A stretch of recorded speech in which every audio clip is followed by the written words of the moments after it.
Assalamualaikum dan selamat pagi. Luangkan masa cuti anda bersama kami di Selamat Pagi Malaysia pada pagi ini. Saya Ismail Adnan. Dan saya Syafiqah Ishak. Selamat menyambut Taipusam kepada anda yang menyambutnya hari ini. Kalau kita boleh lihat di kawasan Batu Cave, Ismail, 2-3 hari ini dah pun berlaku kesesakan sebenarnya. Jadi kepada anda yang tidak menyambutnya, jangan menambah lagi kepada kesesakan itu. Terdapat beberapa jalan yang telah pun ditutup. Kalau kita boleh lihat sedikit perinciannya, Ismail, antara jalan-jalan yang ditutup, ini termasuklah di Simpang 3 Jalan Bunga Raya menghala Batu Caves, lampu isyarat jalan stesen selain Suso dari arah Bulatan Batu Cave, Jalan Lingkaran Tengah MR2 menghala ke Kuil. Okey, ini dinyatakan oleh Ketua Polis Selangor, Datuk Husin Omar Han. 7 jalan ditutup mengikut keadaan semasa. 1,600 anggota polis akan disusun atur dan juga digerak bagi mengawal keselamatan di sekitar Batu Cave sepanjang perayaan berlangsung. Jadi kalau kita boleh tengok berita seterusnya, ini pula Agung zahir penghargaan kepada Perdana Menteri, Jemaah Menteri, bekas Perdana Menteri dan juga Menteri. Jadi yang di-Pertua Agong Sultan Abdullah Ayatuddin Al-Mustafa Bilal Shah menzahirkan penghargaan kepada Perdana Menteri Datuk Seri Anwar Ibrahim dan juga bekas-bekas menteri yang lain sepanjang tempoh 5 tahun baginda memegang tampuk pemerintahan sejak 31 Januari 2019. Okey, pada 30 Januari 2024 ini, Al-Sultan Abdullah akan menamatkan tempoh perkhidmatan selama 5 tahun selaku Seri Paduka Baginda Pertuan Agong ke-16, manakala akan disusuli pula dengan Seri Paduka Baginda Pertuan Agong ke-17 dalam istiadat keberangkatan tiba yang akan berlangsung pada 31 Januari 2024. Sedih pula saya, Ismail. Itulah. Kena buat mila. Ya, untuk kali terakhir. Kali terakhir kita bersama dengan pemerintahan Al-Sultan Abdullah selaku Seri Paduka Baginda Pertuan Agong ke-16. Banyak kenangan bersama dengan Al-Sultan Abdullah selaku Seri Paduka Baginda Pertuan Agong ke-16. Baik, itu berkenaan penghargaan kepada Perdana Menteri, Jemaah Menteri dan juga bekas Perdana Menteri. Seterusnya, Syafiqah. Ini pula yang telah pun diumumkan semalam berkaitan dengan OPR, di mana kadar dasar semalaman masih kekal 3.0%.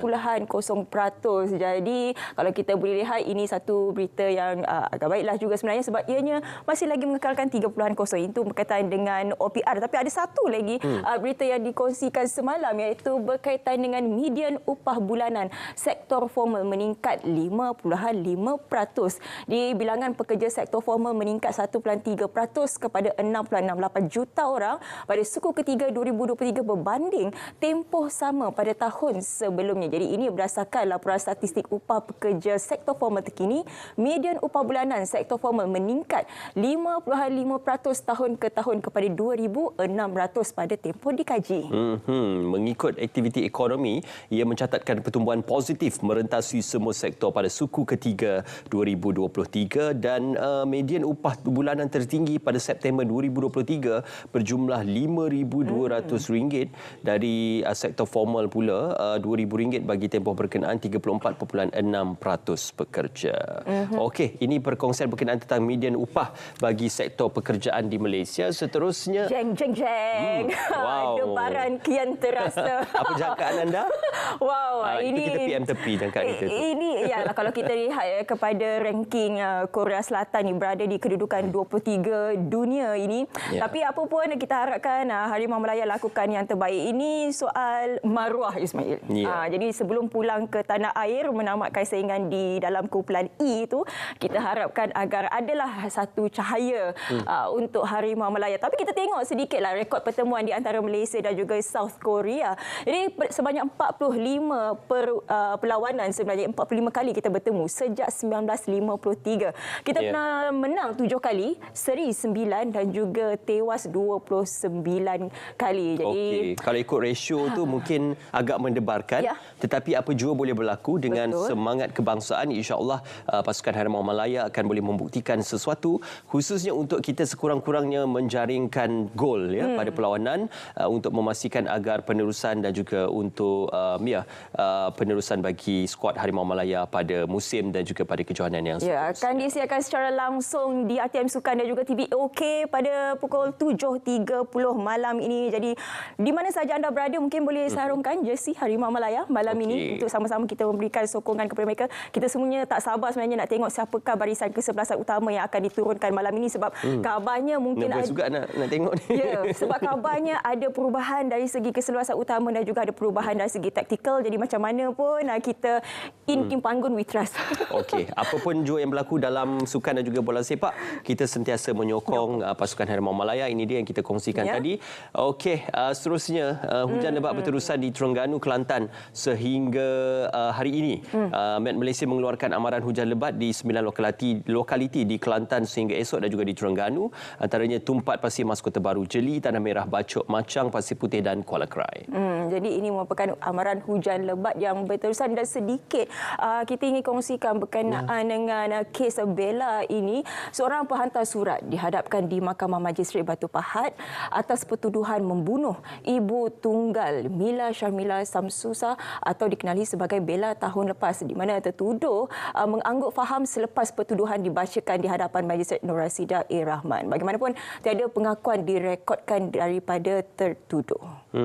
Kes ini menjadi perhatian seluruh rakyat Malaysia dan juga kita yang pada ketika ini kita hanya boleh mendoakan yang terbaik untuk ahli keluarga Allahyarham yang terkorban dan juga menjadi mangsa dalam situasi dan juga tragedi tersebut.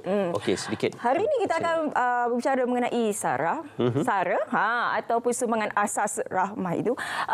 Itu semuanya berkaitan dengan inisiatif atau bantuan secara bersasar. Jadi bila kita bercakap mengenai bantuan ataupun subsidi secara bersasar ini, jangan lupa untuk mendaftarkan diri anda dalam sistem padu kerana jumlah individu yang telah berjaya mengemas kini di sistem padu setakat 23 Januari 2024 11.59 malam ialah sebanyak 1,613,454. Okey, kita ingin melengkapkan sehingga lebih daripada 30 juta data pengundi berdaftar ataupun pendaftar bagi pengkalan data utama ini untuk memastikan agar urusan-urusan akan dapat dilaksanakan khususnya kepada subsidi bersasar. Jadi kita harapkan agar anda segera mendaftarkan di www.padu.gov.my. Kita kongsikan perkongsian utama berita-berita tempatan di sini untuk permulaannya. Selamat Pagi Malaysia. Kita nak berehat seketika. Ya, jangan ke mana-mana, kembali semula bersama dengan kami berdua pastinya dalam Selamat Pagi Malaysia. Ya.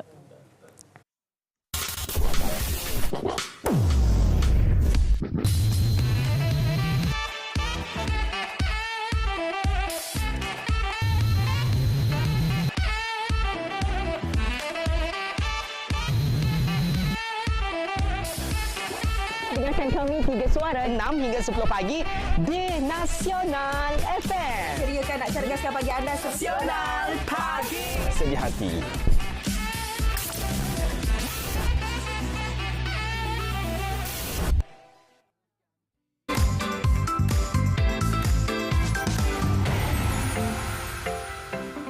Okey, kalau kebiasaannya di National FM kita mendengarkan pagi 3 suara, kali ini hanya tinggal 1 suara saja. Kita kena masuk sekali kat sana. Jadikan 3 terus. Jadikan 3 juga kan. Jadi kita nak terus saja bersama dengan rakan kita di Nasional FM bersama dengan Diana Y. Apa perkara menarik yang ingin dikongsikan? Silakan Dia. Silakan. Okey, baik. Terima kasih Ismail dan juga Syafiqah di Selamat Pagi Malaysia. Saya satu suara hari ini. Apa kata Ismail dan Syafiqah? Temanlah saya jadi 3 suara. Gantikan kita tendang keluar Nazri dan juga Sonic. Apa pun, terima kasih untuk Selamat Pagi Malaysia kerana beri ruang kepada saya pagi ini. Diana Y, satu suara hari ini untuk bersama dengan anda. Senada kita, Ismail dan juga Syafiqah. Lebih kurang warna merah jambu macam tu. Tapi apa pun, ada perkongsian yang menarik. Pastinya kita nak bawakan kepada penonton di Sarawak Pagi Malaysia yang menonton menerusi TV1, saluran berita RTM dan khususnya juga untuk pendengar setia Nasional FM sentiasa di hati. Sebelum kita cerita lebih lanjut, saya nak bagi dengar dulu. Ini suara daripada rakyat Malaysia sendiri. Hey everybody, I'm Roy Cheng, Johor Bahru, kampung saya. Saya anak Malaysia. You know how I know that I'm still Malaysian at heart? I mean, number one, I still have a Malaysian passport. Saya harap semua orang di sana sihat. Malaysia boleh. Ya, Malaysia boleh. Ini adalah suara. Kenapa saya nak kongsikan suaranya? Kerana kalau anda tengok videonya di sebelah kiri saya sekarang ini adalah seorang individu iaitu pelawak Malaysia yang telah pun mengharumkan nama Malaysia di pentas dunia kerana beliau merupakan seorang pelawak dan juga pengacara terkenal. Okey, namanya ialah Ronnie Chieng. Baru-baru ini telah pun memenangi anugerah Emmy ataupun Emmy Awards, okey, sebagai rancangan yang sangat-sangat berprestij iaitu rancangan rancangan The Daily Show dan beliau telah pun menjadi pengacara yang terkenal dalam show ini sejak 2015 lagi. Jadi tahniah kita ucapkan kepada Ronnie Cheng, orang kampung saya, berasal dari Johor. Okey, dan rancangan ni telah pun memenangi kategori The Show Won Outstanding Talk Series 2024 baru-baru ini, iaitu pada 15 Januari. Dan kalau tengok Instagram rasminya, Ronnie Cheng dia ada kongsilah, katanya dia sangat teruja dan sangat gembira untuk jadi sebahagian daripada rancangan dan juga pasukan The Daily Show ini, dan telah pun memenangi anugerah yang berprestij ini. Dan beliau juga ambil kesempatan untuk mengucapkan terima kasih kepada Menteri Belia dan Sukan kita, iaitu Hannah Yeoh, yang telah pun menjadi sebahagian daripada pencetus semangatnya yang telah mengubah hidupnya. Sebab apa tahu? Sebab Hannah Yeoh sendiri telah pun menggalakkan beliau untuk menyertai program The Daily Show ini dengan tagline katanya kerja terbaik dengan orang yang terbaik, dan pastinya telah pun membawa hasil yang terbaik. Jadi memang terbaik. Saya sangat berbangga sebagai orang Johor, dan khususnya juga secara besar, secara keseluruhan totalnya sebagai rakyat Malaysia. Okey, dan Cheng ni juga telah pun menjadi wartawan The Daily Show sejak 9 tahun lagi. Okey, dan baru-baru ini muncul sebagai pengacara jemputan buat kali pertama, dan sekaligus rancangan ini telah pun memenangi anugerah tersebut. Dan sebenarnya beliau juga merupakan pelakon, dah pernah muncul dalam filem-filem terkenal di Hollywood, contohnya macam Crazy Rich Asians, wow, dan juga Shang-Chi and the Legend of Ten Rings. Masih tahu kan filem Marvel ni kan? Dan dia juga mempunyai 2 rancangan komedi, iaitu stand up comedy di Netflix. Okey, jadi kita kena berbangga. Dan beliau juga ada muat naik video di platform media sosialnya. Dia kata apa tahu? Hey, saya masih Malaysia lah walaupun duduk di Amerika Syarikat, sebab saya selalu guna can lah, boleh lah, mestilah.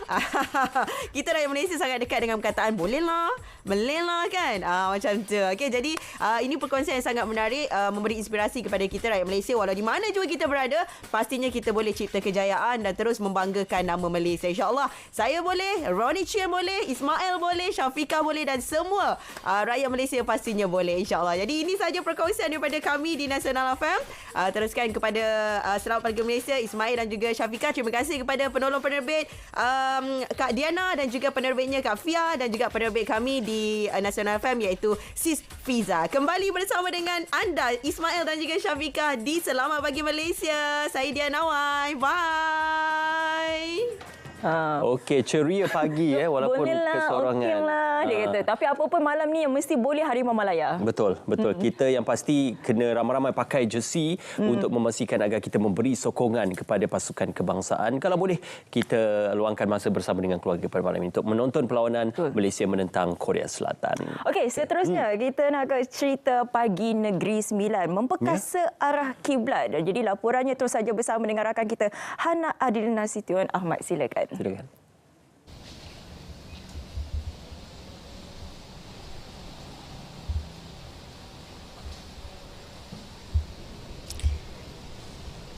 Baik, di Negeri Sembilan hari ini berlangsungnya majlis penyerahan sijil arah kiblat oleh Jabatan Mufti Kerajaan Negeri Sembilan kepada surau di premis perniagaan. Dan untuk itu saya nak bersama-sama dengan Mufti Kerajaan Negeri Sembilan, Sahibus Samaha Profesor Madya Dr. Fauzi Naim Badaruddin. Terima kasih Doktor bersama-sama kami.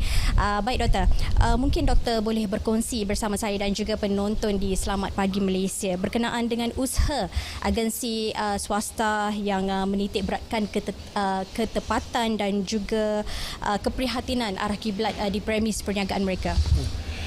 Pertamanya saya amat mengalu-alukan usaha yang baik daripada premis-premis swasta dalam konteks untuk menentukan arah kiblat yang tepat dan betul bagi urusan ibadat masyarakat Islam di Malaysia.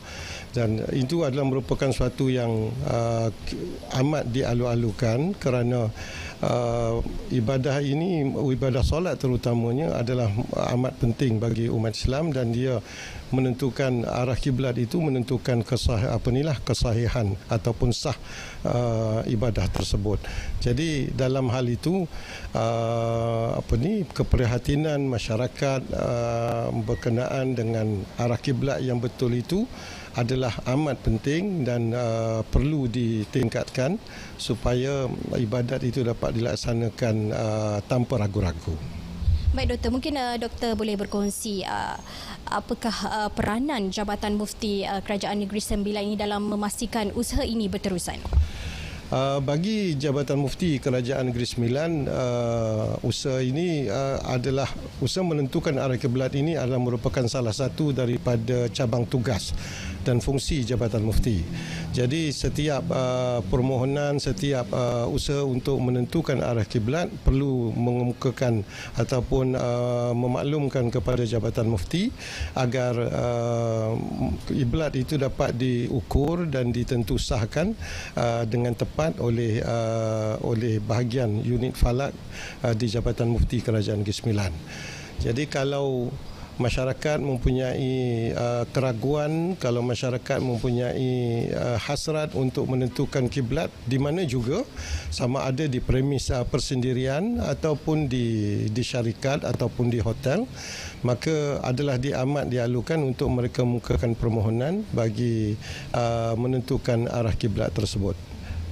Baik Doktor, mungkin harapan Jabatan Mufti Kerajaan Negeri Sembilan. Okey. Harapan Jabatan Mufti Kerajaan Sembilan terutamanya bahagian falak ialah apabila kita telah satunya menentukan arah kiblat yang betul itu, jadi adalah diharapkan supaya masyarakat ataupun ahli masyarakat tidak menarik balik tanda-tanda yang telah diberikan itu. Sebab kalau itu dibuat, maka akan menyebabkan kiblat itu mungkin bertukar arah.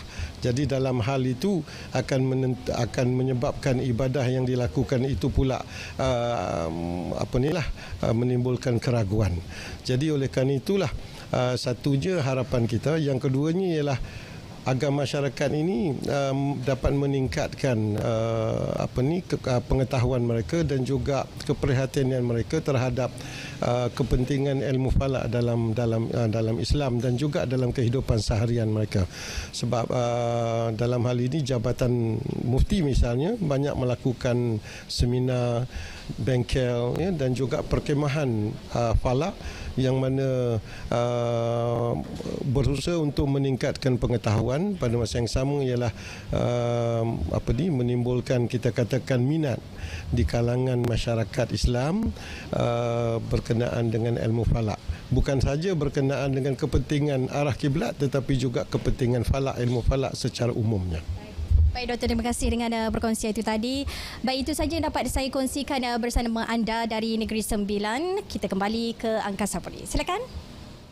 Terima kasih Hana Adlin Nasution Ahmad. Ilmu falak ataupun ilmu astronomi berasaskan Islam pastinya adalah untuk memudahkan urusan kiblat dan juga penetapan waktu solat serta perkara-perkara lain yang berkaitan tentang syariat Islam. Jadi kita akan terus saja bersama dengan Syafiqah untuk bercakap berkenaan tentang sumbangan asas rahmah ataupun SARA. Jadi bersama dengan Syafiqah pada ketika ini, silakan. Terima kasih Ismail. Okey, kita nak berbicara mengenai sumbangan asas rahmah ini, tapi sedikit mengenai SARA ini. Sumbangan asas rahmah merupakan sumbangan tambahan kepada penerima sumbangan tunai rahmah berstatus miskin dan miskin tegar. Jadi siapakah yang layak sebenarnya untuk menerima SARA? Yang ada 3 kategori. Yang pertama, warga negara Malaysia. Kedua, lulus sumbangan tunai rahmah STR 2024 bagi kategori isi rumah, bujang dan warga emas tiada pasangan, dan tersenarai daripada penerima miskin tegar atau miskin kasih. Jadi adakah anda perlu memohon SARA ini? Jawapannya tidak perlu memohon kerana kelayakan SARA adalah secara automatik berdasarkan data miskin tegar dan miskin kasih sehingga 31 Oktober 2023 yang berstatus lulus STR 2024 sahaja. Okey, jadi untuk kita bicara lebih lanjut mengenai sumbangan asas rahmah ini, saya bersama dengan tetamu dalam talian Profesor Madya Dr. Nur Adili Rizwan Shah Muhammad Dali, penganalisis ekonomi Fakulti Ekonomi dan Muamalat Universiti Sains Islam Malaysia USIM. Assalamualaikum, selamat pagi. Waalaikumsalam. Apa khabar Syafiqah? Selamat pagi. Sihat alhamdulillah. Doktor sihat ya? Alhamdulillah sihat. Alhamdulillah. Okey, bila kita bicara mengenai SARA ini, bagaimana doktor melihat sebenarnya sumbangan ini merupakan satu lagi usaha dan juga menunjukkan komitmen kerajaan bagi membantu mereka yang terdapat ataupun tergolong dalam kumpulan miskin dan juga miskin tegar ini, doktor? Saya rasa ia satu program yang baik, yang maksudnya kita dalam kehidupan kita ni ada 3 benda yang utama lah yang dari segi ekonomi, iaitu kita perlu memenuhi keperluan asas, dan keduanya kita ada kehendak, dan ketiga kita ada keinginan kepada barang-barang mewah. Itu dari segi teori ekonominya kan. So dari segi daruriyat, hajiat dan tahsiniat. Itu dari segi kita sebagai seorang pengguna lah. Tapi kalau kita lihat dari konteks kerajaan juga, kerajaan perlu untuk melunaskan juga daruriyat, hajiat dan juga tahsiniat. Dia kalau membuat satu perancangan tu perlu melihat berkonteks ini. Jadi dalam kita melihat apa yang komitmen yang hendak dilaksanakan oleh kerajaan ini ialah untuk memastikan bahawa golongan miskin tegak ni dapat memenuhi keperluan asas, iaitu daruriyat. Daruriyat. Sebelum mereka membuat perancangan ataupun perbelanjaan dalam aspek contohnya hajiat dan juga tahsiniat. Jadi saya nak bagi contoh macam ni lah. Contohnya kalau macam kita bagi contoh kalau dalam universiti, dalam universiti contohnya pelajar-pelajar dia sebagai pelajar sebagai contohnya perlu kepada makanan dan sebagainya kan. Tapi kalau universiti tersebut sebagai contohnya tidak melihat kepada keperluan asas itu makanannya, pelajarnya lapar, tapi universiti itu membelanjakan duit untuk mencantikkan taman bunga dia, jadi itu dah tahsiniat. Jadi kat sini maksudnya keperluan daruriyat tu tak dipenuhi. Jadi kalau bila tak dipenuhi, orang contoh kita pergi belajar tapi masih lagi perut kosong, jadi tak boleh nak fokus belajar kan. Jadi sama dalam konteks ni kalau maksudnya kalau kerajaan maksudnya perlu memastikan bahawa rakyat perutnya penuhlah, maksudnya dia boleh meneruskan kelangsungan hidup begitu. Kalau kita lihat kepada baru-baru ini kenyataan yang dikeluarkan oleh Menteri Ekonomi Rafizi Ramli di mana paras hutang negara dijangka berkurangan menjelang 2028 dengan pengukuhan fiskal berterusan. Jadi sasaran defisit pada tahun 2024 ialah sebanyak 4.3% yang dijangka boleh dicapai susulan penyasaran semula subsidi seperti contoh SARA lah yang kita bicarakan hari ini. Jadi bagaimana Doktor boleh kongsikan bersama dengan para penonton korelasi di antara penyusunan semula subsidi bersasar ini dengan juga defisit ini? Kalau korelasi ini satu terma yang agak tinggi lah. Maksudnya korelasi ini adalah hubungan hubungan di antara dua pemboleh ubah, dua data lah kan. Tapi buat masa ni korelasi saya tak boleh nak cerita tentang dari segi statistiknya sebab ianya belum berlaku dan juga ianya baru. Tapi dari segi teorinya, maksudnya kalau kita dapat mengurangkan, bagaimana caranya kita nak mengurangkan defisit tersebut. Saya nak bagi analogi begini. Secara kita sebagai pengguna, kalau kita sebagai rakyat sebagai contohnya, kalau kita ada pendapatan dan juga kita ada perbelanjaan kan. Jadi perbelanjaan kita tu ada pelbagai perbelanjaan. Ada banyak-banyak macam ni, kantung-kantung lah. Ada kantung untuk bayar rumah, ada untuk bayar kereta, untuk keperluan makanan dan sebagainya lah. Jadi kat sini kita nak ambil contohnya sekarang ni, kita nak tingkatkan sikit untuk bahagian makanan tu, keperluan asas tu. Jadi kita perlu mengambil bajet tu daripada mana-mana kantung yang kita nak mungkin perlu kurangkan atau kita perlu sesuaikan. Dari sini saya rasa perancangan akan datang perancangan akan datang bila ditingkatkan sedikit bajet untuk SARA ni, mungkin akan dikurangkan sikit subsidi yang lain. Mungkin saya tak ada nak boleh tengok apa yang berlaku pada waktu akan datang. Tapi mungkin akan dikurangkan subsidi yang lain, yang mana subsidi yang mungkin kita kepada semua orang akan ditarik kepada hanya golongan miskin tegar ini saja. Tapi dalam 700 juta je lah, tak banyak lah berbanding dengan subsidi yang perlu dibayar. Jadi kalau kita nak bajet yang targetnya 4.3% tu, okey, kita perlu mengurangkan perbelanjaan. Sebab apa? Bila defisit tu bermaksud kita belanja lebih daripada pendapatan kita. So maksudnya kalau contohnya gaji kita 3,000 tapi kita belanja 3,500. Tu maksudnya 500 defisit tu. So bagaimana kita nak kurangkan? Jadi sekarang ni kita target untuk defisit. Maksudnya kita kurangkan daripada 500 defisit kepada 300 defisit. Begitulah macam tu. Masih lagi kita berbicara mengenai subsidi bersasar ini. Bagaimana sebenarnya doktor melihat dengan adanya sistem padu yang diperkenalkan baru-baru ini boleh lagi sebenarnya membantu dan juga ianya tepat pada waktunya dikenalkan sistem padu ini sebenarnya untuk memberikan subsidi itu lebih adil dan juga tepat kepada kumpulan sasar?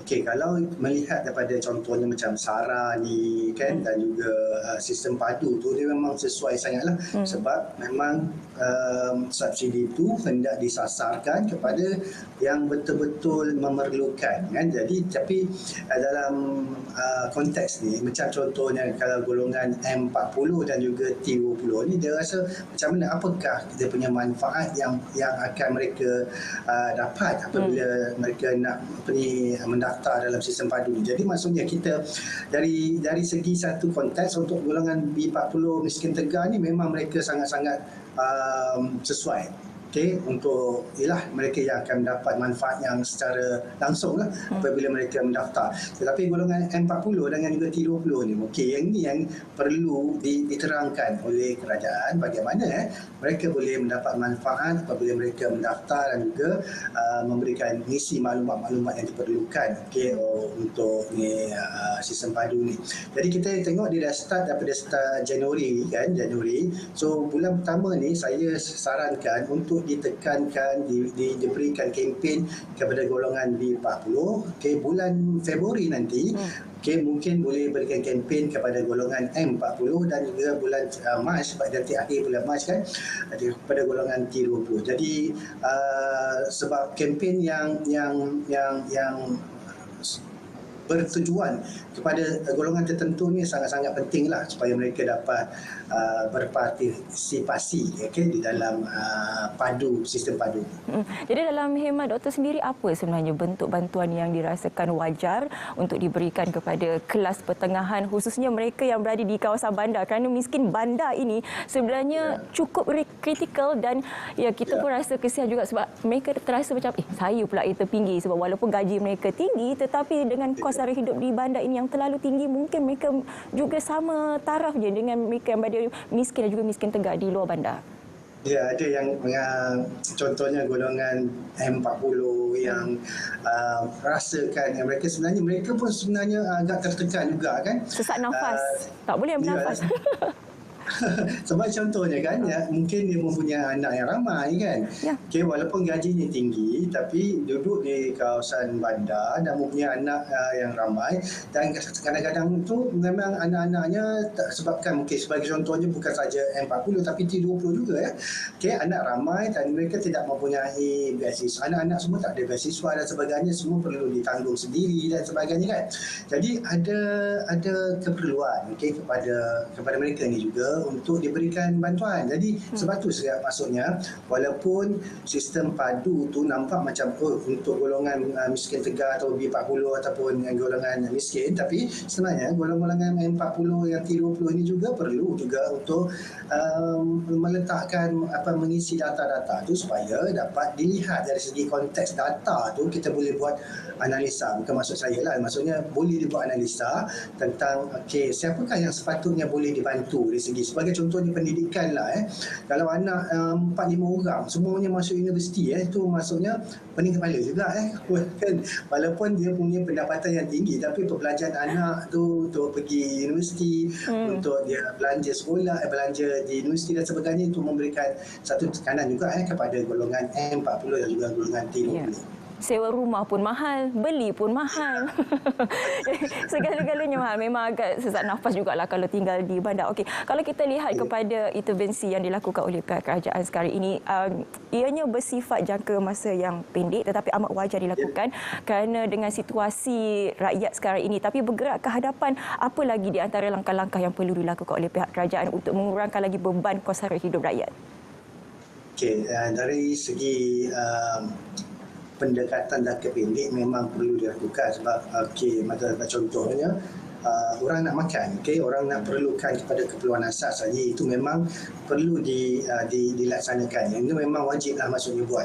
Tapi dari segi jangka panjang ini mungkin kerajaan tidak boleh berterusan untuk buat macam ni, buat bantu macam ni. Sebab bila terpaksa buat macam ni je, maksudnya defisitnya akan berterusan. Maksudnya defisitnya akan berterusan. Jadi kita nak, maksudnya kalau kita sebagai contohnya rakyat boleh untuk sendiri, saya rasa ramai rakyat yang hendak sendiri keluar daripada maksudnya kita punya kepompong kemiskinan tersebut. Jadi maksudnya kita kadang-kadang tu memerlukan kepada skill, perlukan kepada skill, perlukan kepada pendidikan. Jadi yang ni yang penting untuk mengelakkan kita berada dalam satu kawasan ataupun satu dilema kemiskinan ini. Kita perlukan kepada skill dan juga kita perlukan kepada pendidikan. Jadi kita nak keluar daripada kepompong kemiskinan tersebut.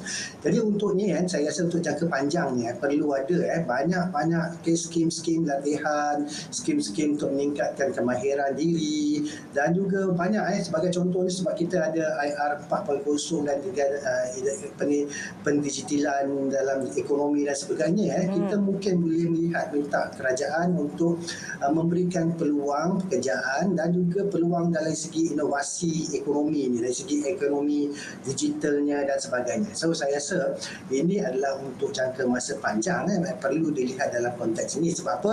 Kita nak bagi pancing, bukannya hanya bagi ikan saja. Kalau bagi pancing maksudnya dia boleh pergi memancing. Kalau ikan makan habis. Ikan masak habislah, begitu. Kenyang sekejap je.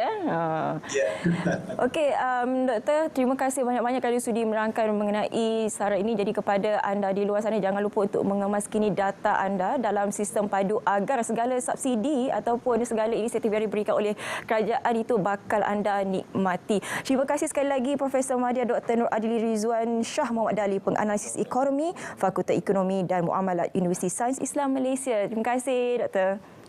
Assalamualaikum. Salam warahmatullahi. Okey, seterusnya kita nak berehat seketika. Selepas ini ada juga topik yang menarik ingin kami kongsikan bersama anda. Jadi jangan ke mana-mana. Selamat pagi Malaysia.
Kita suka. Kita suka. Kita suka.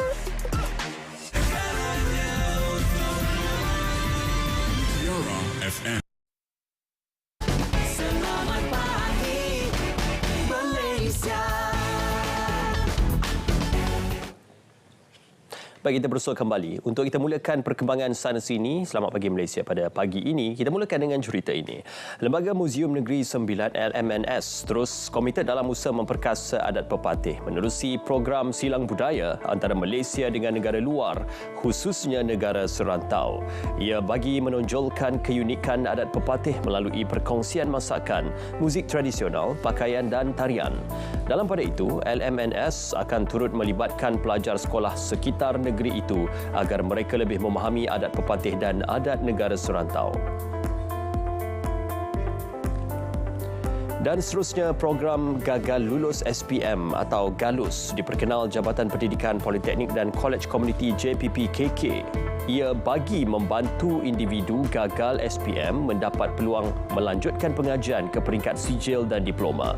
Inisiatif GALUS adalah di bawah program pengajian Polisisi Anjal dan Fleksibel TVET for All.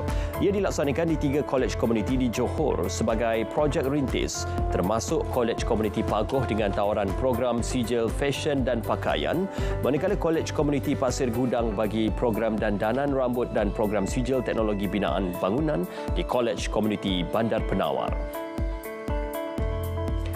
Manakala pihak masjid perlu menyambut baik kempen solat subuh macam Jumaat yang menjadi fenomena ketika ini. Menteri di Jabatan Perdana Menteri Hal-Ehwal Agama berkata, ahli jawatan kuasa perlu membuka ruang dan peluang kepada generasi muda dengan memberi pandangan untuk memastikan penyertaannya berterusan.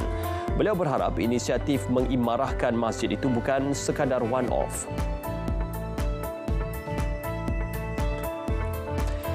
Baik, itu saja SPM sana sini untuk pagi ini. Seterusnya kita akan mendapatkan perkembangan seperti mana yang kita maklumkan seketika tadi, ada 7 kawasan di Kelantan dan juga Terengganu yang difahamkan dalam konteks banjir dan juga situasi banjir. Jadi amaran berkenaan tentang perpindahan dan juga PPS ini perlu untuk didapatkan perkembangan lanjut daripada rakan penyampai kita di sana. Siti Jamilah, apakah antara perkongsian di Terengganu berkenaan tentang situasi banjir di negeri Terengganu? Silakan. Ya, Ismail. Seperti yang anda nyatakan sebentar tadi, di Terengganu ini sendiri sebenarnya 5 daerah terjejas banjir direkodkan setakat 8 pagi tadi, iaitu di Kemaman, Dungun, Setiu, Besut dan juga di Hulu Terengganu. Kalau saya boleh kongsikan, sebenarnya jumlah penduduk banjir ini menunjukkan sedikit peningkatan berbanding 1,313 pada tengah malam tadi, 12.30 malam tadi, di mana ketika ini 1,559 penduduk banjir daripada 471 keluarga berlindung di 32 PPS di 5 daerah yang saya nyatakan sebentar tadi lah. Dan Ismail, kalau saya boleh kongsikan juga, ketika ini daerah Besut merekodkan jumlah penduduk banjir paling tinggi, iaitu 516 orang daripada 147 keluarga yang berlindung di 8 PPS, dan diikuti dengan Setiu iaitu 454 daripada 144 keluarga. Dungun juga sebenarnya meningkat kepada 283, Hulu Terengganu 282 dan Kemaman 24. Dan saya kini berada di daerah Setiu, di mana kalau saya boleh kongsikan ketika ini sejak lebih kurang saya sedang pukul 6 pagi tadi, hujan telah pun mula berhenti. Namun sebenarnya penduduk banjir yang meningkat dipahamkan ekoran limpahan air sungai Setiu, ekoran hujan lebat sepanjang hari sebenarnya semalam. Bermula hujan lebat daripada awal pagi sehinggalah terjadinya banjir. Dan ketika ini juga terdapat lagi pasukan penyelamat sedang membantu untuk memindahkan penduduk terjejas banjir. Dan kalau dapat dilihat di visual yang telah saya kongsikan ini, Ismail, saya berada di jalan utama sebenarnya, daripada Permaisuri menghala ke Kampung Seladang, Hulu Seladang, di mana di lokasi ini terdapat beberapa buah kampung, antaranya Bukit Papari, Kampung Besut, Kampung Cik Long, Kampung Padang dan juga Kampung Hulu Seladang. Lokasi ini semalam sebenarnya, petang semalam, saya berkesempatan bersama dengan pasukan tentera untuk masuk menghantar penduduk terjejas banjir semalam memang tak boleh dilalui, hanya boleh dilalui oleh kenderaan berat saja. Namun pagi ni kalau dapat kita kongsikan, sebenarnya air telah mulai surut sebenarnya.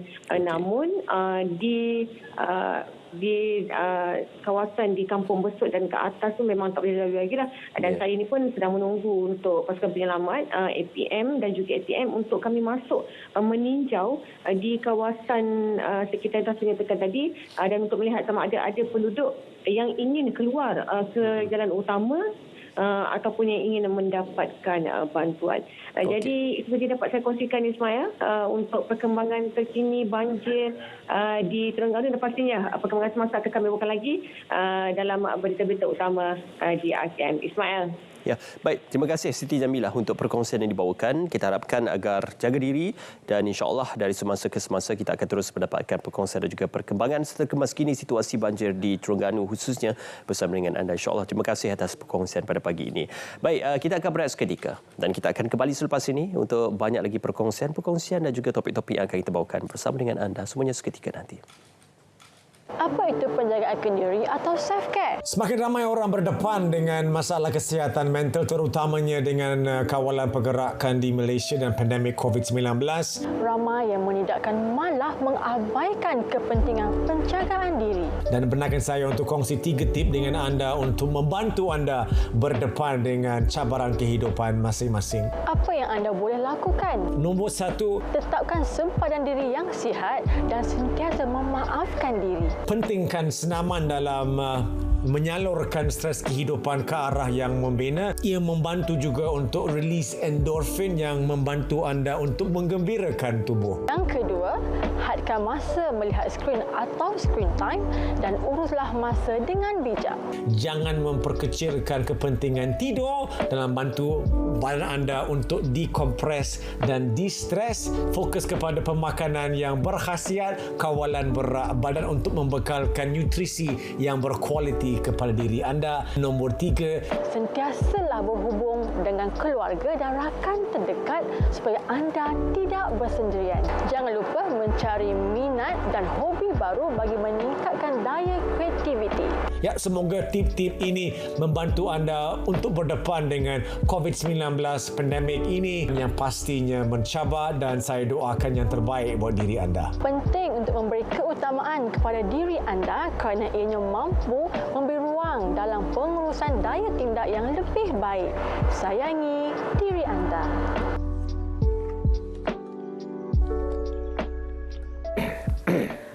Okey, saya kongsikan bersama dengan para penonton, kadar pembandaran di Malaysia meningkat 3 kali ganda daripada 28.4% pada 1970 kepada 75.1% pada 2020. Dan dalam tempoh 5 dekad, penduduk bandar berkembang sebanyak 21.4 juta daripada 3 juta pada 1970 kepada 24.4 juta pada 2020. Jadi bilangan tempat tinggal pula di bandar ialah sebanyak 7.4 juta berbanding di luar bandar sebanyak 2.2 juta sahaja. Jadi pada tahun 2024 ini mungkin ada yang masih terfikir-fikir sama ada ingin menetap di bandar ataupun di luar bandar. Apakah faktor-faktor yang perlu ditimbangkan? Hari ini saya bersama sekali lagi dengan pejuang hartanah kita. Saya kenalkan terlebih dahulu Ahyat Isa. Assalamualaikum. Waalaikumsalam. Syafiqah, kita berjumpa kali kedua. 2.0. 2.0. Ada lagi soalan yang tidak terjawab. Tidak selesai. Tidak selesai. Tapi saya baca komen-komen di media sosial Selamat Pagi Malaysia. Ada yang cakap bagilah contoh gaji rendah sikit. Okay. Kawasan yang macam kami layak. Dia kata macam tu. Tapi itu kita akan bicara sebentar nanti. Okay. Sebab hari ini kita nak berbicara mengenai rumah bandar versus luar bandar. Mukadimahnya, pro and con dua-dua kawasan ini. So statistik yang Syafiqah bagi tadi tu, dia sangat membuka mata. So perbandaran semakin meningkat dan lebih ramai rakyat yang pergi ke bandar dan keperluan perumahan juga meningkat di bandar. So sebenarnya kita kena kaji kenapa ini berlaku dan Ahyat melihat benda ni ialah faktor akses kepada aktiviti ekonomi. So rakyat kan perlu ada aktiviti ekonomi untuk mendapat pendapatan gaji untuk hidup. Dan di bandar-bandar itulah kebanyakannya peluang-peluang aktiviti ekonomi itu. Maka berpusu-pusulah rakyat dari luar-luar bandar mungkin dia pergi ke satu pusat ekonomi yang menjadi bandar-bandar kita. So sekarang ni dia ada satu dilema, Syafiqah. Adakah saya nak beli rumah dekat dengan tempat kerja saya, which is bandar? Jalan kaki pun boleh sampai. Jalan kaki atau bergolek pun dah boleh sampai. Atau saya nak beli rumah yang jauh sedikit dari tempat kerja, tapi mungkin rumah itu murah sedikit. Okey, dan ini kena timbang tara. Mungkin rumah yang, katakan bajet kita 300,000 lah. Kerana nak bagi contoh yang lebih nanti kan netizen kata, ni bagi contoh. Alah, tak realistik betul. Tak realistik bagi 500,000 sejuta. Okey. Sebab 2 minggu lepas 1 juta punya rumah. Terkejut. Saya bagi contoh 1 juta. Okey. Kita bagi contoh 300,000. Ni entry level. Okey. Katakan 300,000 di bandar, dekat tempat kerja, dengan 300,000 yang mungkin sejam dari tempat kerja, boleh dapat rumah yang lebih besar. Kalau kita nak beli kat rumah dekat bandar, rumah yang kecil. Dan apa yang saya dapati bila saya tanya soalan ni dekat media sosial, saya akan dapat satu jawapan yang konsisten. Kebanyakan anak muda, dia nak beli rumah dekat dengan tempat kerja. Dan ramai yang kata, bila saya dah berkeluarga nanti, dah ada anak-anak, dah bersedia untuk bersara, saya nak rumah yang jauh sikit daripada tempat kerja, supaya rumah yang saya beli itu lebih besar. Ini adalah satu naratif yang konsisten dalam netizen dan follow-follow saya. Dan inilah satu cabaran kita. Kita nak kena ada akses kepada tempat yang boleh mendatangkan pendapatan untuk kita, tapi rumahnya jadi mahal dan kos sara hidup pun jadi lagi mahal. So itu menjadi tekanan kepada anak-anak muda ni untuk mencari rumah di bandar. Dan akhirnya sekarang ni ada trend nak beli rumah dah tak mampu. So nak kena menyewa. Nak menyewa satu unit pun dah tak mampu. Dia kena menyewa bilik. Nak menyewa bilik pun dah tak mampu. Kena kongsi sewa bilik. Itu wujudnya double decker bed. Lepas tu sekarang ni wujudnya kapsul, bilik-bilik kapsul yang dikatakan rumah-rumah keranda. Ini adalah trend yang sedang berlaku di bandar, terutamanya di Kuala Lumpur. Dan ini bukan sahaja seperti yang saya dah sebut sebelum ni, ini bukan sahaja berlaku di Malaysia. Dah berlaku di negara-negara maju. Ada satu artikel yang saya baca tentang kisah seorang pendatang asing yang bekerja di Perancis, khususnya di Paris. Dia kata dia hanya mampu sewa attic. Kat Malaysia ni tak ada bangunan rumah jenis attic, tapi di Paris yang di tepi-tepi pusat-pusat bandar dia macam Champs-Élysées tu, di tepi-tepi tu ada rumah-rumah kan yang macam 5-6 tingkat, atas tu ada bumbung. Dia boleh sewa ruang dalam bumbung. Dia kata apa? Masa musim sejuk terlalu sejuk. Masa musim panas terlalu panas. Dia cakap binatang pun tak boleh nak tinggal dalam keadaan macam tu. Itu keadaan yang berlaku di negara-negara maju dan kita pun sangat bimbang dan sedih sekiranya itulah trend yang bakal berlaku kat Malaysia. Itulah cerita bandar luar bandar tu. Itulah kalau kita bercakap mengenai bandar dan juga luar bandar ni, kalau kita ke satu golongan sasar seperti golongan belia lah yang baru saja mula bekerja, gaji minimum mungkin 1,500, dalam dilema, terutama untuk lelaki, nanti kata tak macho pula kalau tak beli rumah kan. Jadi ego tu ada, Cak. Ni nak beli rumah ke nak sewa? Tapi gaji ni 1,500 ni. Betul. Okey, Syafiqah, saya pernah tanya soalan ni kepada follower saya dan student-student saya. Dan kebanyakan lelaki, kalau anak-anak muda lelaki, dia memang ada satu tanggapan, bila aku kahwin, aku kena ada rumah dulu. Jadi, dia seolah-olah menangguhkan kahwin tu.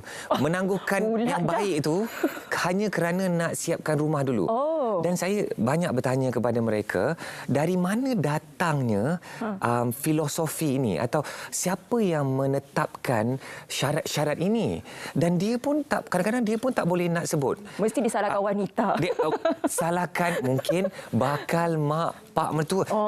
Kadang-kadang mak bakal mak dan bapa mertua ni dia meletakkan satu syarat yang tidak logik. Saya kadang-kadang sebut macam ni. Kita bila nak memilih menantu ni, saya pun ada anak perempuan kan. Dan satu hari nanti dia bakal ada suami. Adakah adil untuk saya nak meletakkan syarat? Engkau kena ada ini dahulu baru engkau boleh kahwin anakku. Dan saya pun terasa macam kalau aku jadi bapa, pasti aku nak letakkan satu standard lah. Tapi bagi saya lah yang penting orang lelaki ni kita nak tengok mungkin dia tak kaya sekarang. Mungkin dia tidak ada harta itu sekarang. Tapi yang penting kalau dia berusaha, insya-Allah satu hari nanti dia akan meningkatkan kekuatan kewangan dia dan satu hari nanti dia mampu untuk memiliki hartanah dia sendiri. So memang satu tekanan untuk anak-anak muda membeli hartanah. Ayat pun ada sebut sebelum ni. Contohnya data di Malaysia, purata umur pembeli rumah pertama daripada tahun umur 30 dah jadi 32. Di US, data dia menunjukkan purata lebih kurang 33 jadi 36 tahun. Jadi anak-anak muda ni nak kena rasa tenang bila tahu statistik. Aku ni baru 27 tahun, baru nak kahwin, belum ada rumah sendiri Syafiqah. Dan dia rasa macam aku ni dah terlambat sangat dah ni. Gaji aku pun kecil, aku tak mampu nak beli rumah. Rupa-rupanya purata umur 32 dekat US yang negara maju yang kita lihat sebagai ekonomi terbesar di dunia pun, rakyat dia pun purata umur pun beli umur 36 tahun. Agak-agaknya dah ada seorang atau dua orang anak. So nasihat ayat kepada orang muda, fokus dulu kepada menguatkan kekuatan ekonomi, ilmu, network, circle, kawan-kawan, cara berfikir. Kalau kita invest kat diri kita ni, nanti insya-Allah kita akan bersedia. Bila dah bersedia dari segi mental, bersedia dari segi kemahiran, bersedia dari segi ilmu dan duit, nanti rumah tu kejar kita. Dan insya-Allah orang rumah pun kejar kita. Macam tu Duduk je dia diam. Duduk je dia diam. Bila kita dah bersedia insya-Allah. Kalau dah bersedia lah. Itulah. Tapi mungkin ada juga mereka yang terkejar-kejar ingin membeli rumah. Akhirnya mereka membeli rumah lelong. Kerana kalau tengok rumah lelong ni harganya lebih murah. Daripada mungkin 1 juta, mungkin boleh jadi 600,000, 500. Betul. Duduk belah sebelah KLCC. Siapa? Dah nampak kan? Dah nampak dah. Kat mana tu? Dia standard dia. Jadi mungkin ada yang mungkin seronoknya nak membeli rumah lelong, tapi adakah ianya indah seperti mana yang kita bayangkan? Kita makan ikan, ikan patin. Lepas sedap kita makan kan. Tu ada lagi satu kita pergi makan ikan terubuk. Ikan terubuk ni banyak duri. Jangan silap-silap nanti kan tercekik kat tulang ikan terubuk tu. Okey, macam itulah saya nak menggambarkan hartanah jenis lelong. Kerana hartanah jenis lelong ni dia ada dia punya perangkap risiko dia juga. Walaupun yang best tentang hartanah lelong ni, apa yang disebut Syafiqah tadi memang benar. Saya pun beli rumah lelong dan ramai sahabat-sahabat dan student saya pun beli rumah lelong. Contoh tadi tu memang real. Ada rumah 1 juta jadi 500,000, yang 600,000 jadi 300,000. Itu adalah hakikat yang kita boleh lihat. Dan sekarang ini banyak je rumah-rumah yang saya katakan rumah yang orang tak pernah duduk dalam rumah tu. Dia beli daripada pemaju, lepas tu dah dapat kunci, dia tak dapat nak sewakan atau nak jual semula. Itu rumah yang baru tu masuk lelong terus. So bayangkan rumah yang masuk lelong tu kadang-kadang ada yang harga di bawah harga pemaju. So best sangat. Kita jadi orang yang pertama kali masuk rumah-rumah macam tu. Okey. So apa antara risiko dia? Ialah pertama kita kena bersedia dari segi duit. Saya ada seorang sahabat ni, dia pakar lelong dan dia sampaikan kepada saya, dia nasihatkan, Ayat kalau nak beli rumah lelong kena ada 20% cash daripada harga rumah. Persiapan kewangan tu itu satu kita kena ada. So contohnya rumah tu 300,000. Kita bagi contoh 300,000, okey, supaya kita memenuhi hati jangan tak ada netizen marah. Okey, 300,000. So maknanya 20% 60,000 cash kena siap. Kerana 10% tu mungkin yang kita kena siapkan untuk banyak persiapan, contohnya untuk untuk baki kepada pembiayaan kita. Lepas tu untuk repair atau apa-apa tunggakan maintenance fee dan sebagainya, kita kena bersedia dengan 20%. Dan kita pun kena bersedia dengan banyak cabaran-cabaran lain kerana bila kita beli rumah lelong, apa yang kita dapat tu, apa yang kita lihat tu, macam itulah yang kita akan dapat. So kita tak boleh nak, takkanlah bank tak repair dulu. Ni ada orang kat dalam rumah ni, saya pula yang nak pergi menghalaunya.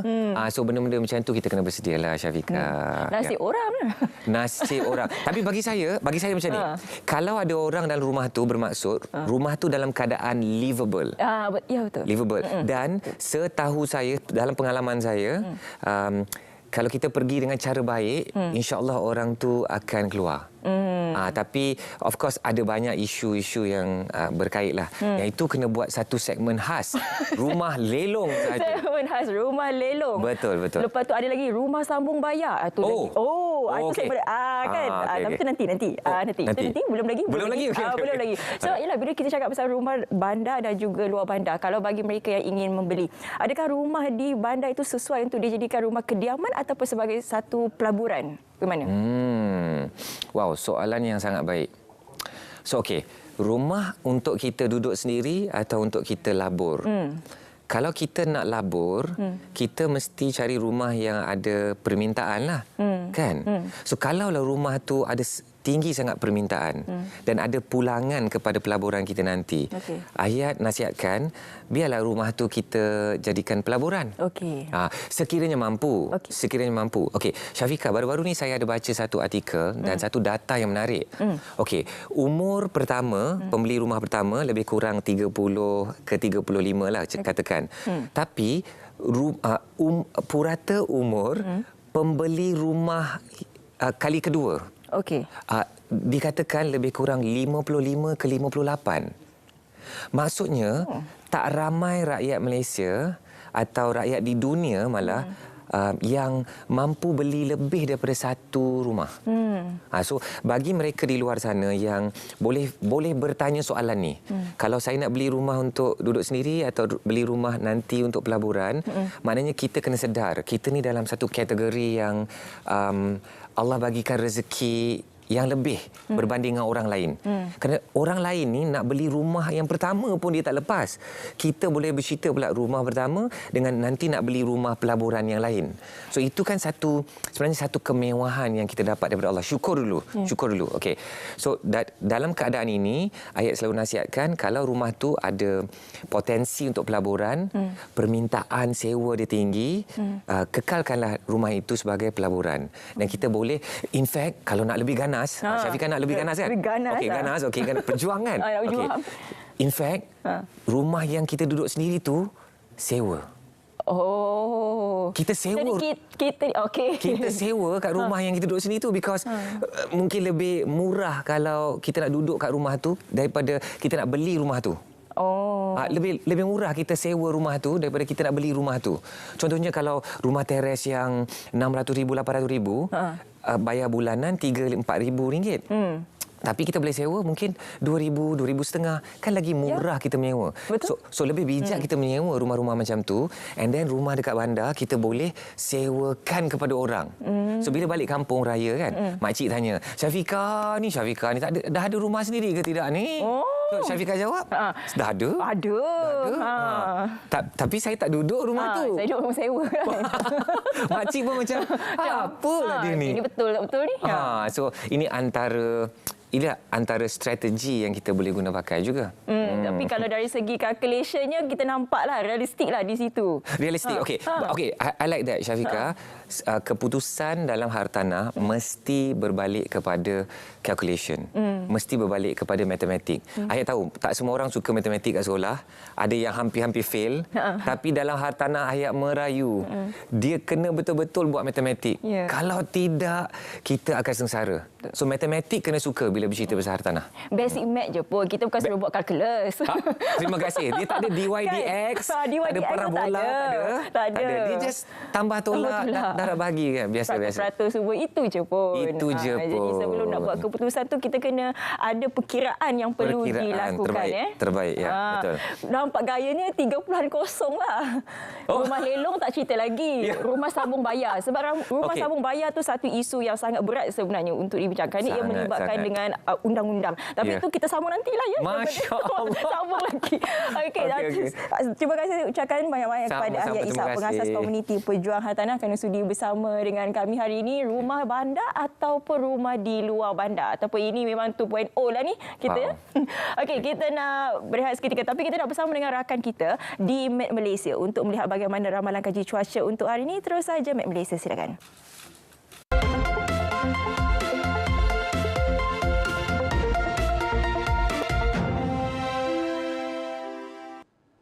Assalamualaikum dan salam sejahtera. Kita mulakan laporan pada pagi ini dengan melihat keadaan semasa amaran hujan berterusan yang telah pun dikeluarkan oleh Met Malaysia.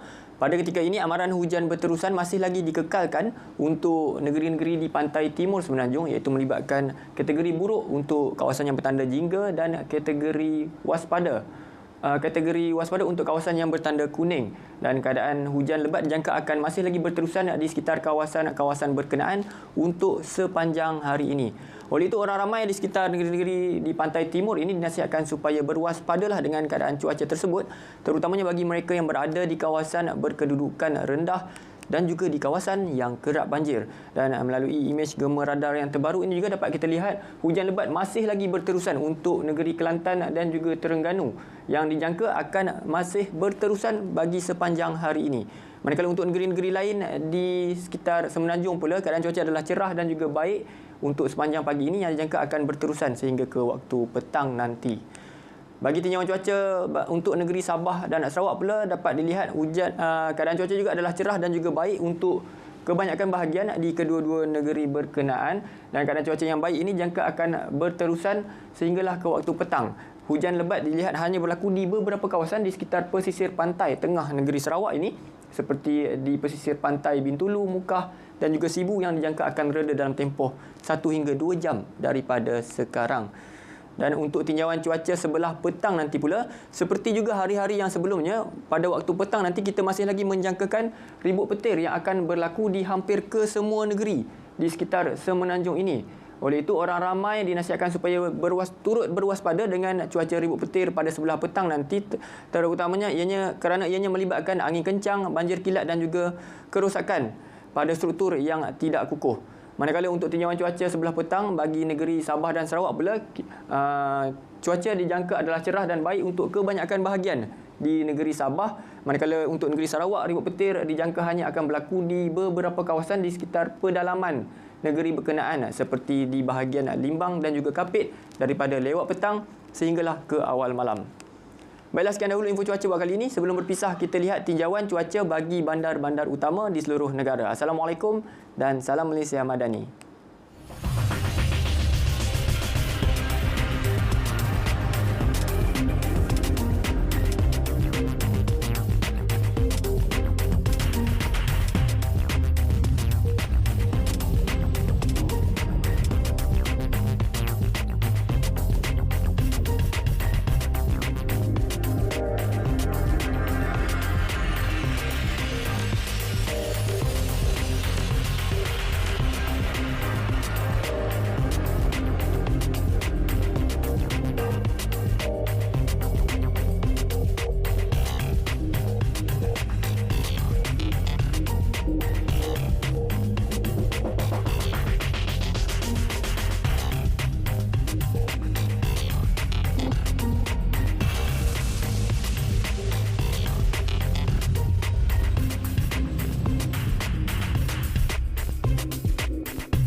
Okey, tanya doktor pada hari ini kita akan bercerita berkenaan tentang bulan kesedaran kanser cervix dan kenali hospital rehabilitasi.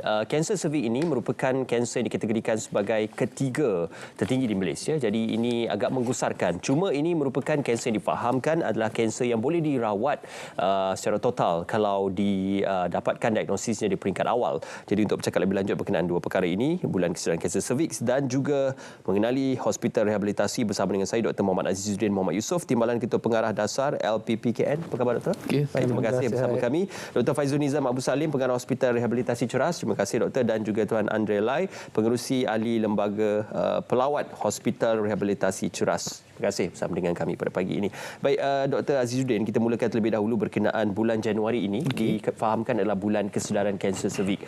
Mungkin permulaannya boleh kita ceritakan berkenaan tentang kanser cervix dan juga kesedaran berkenaan tentang kanser cervix ini.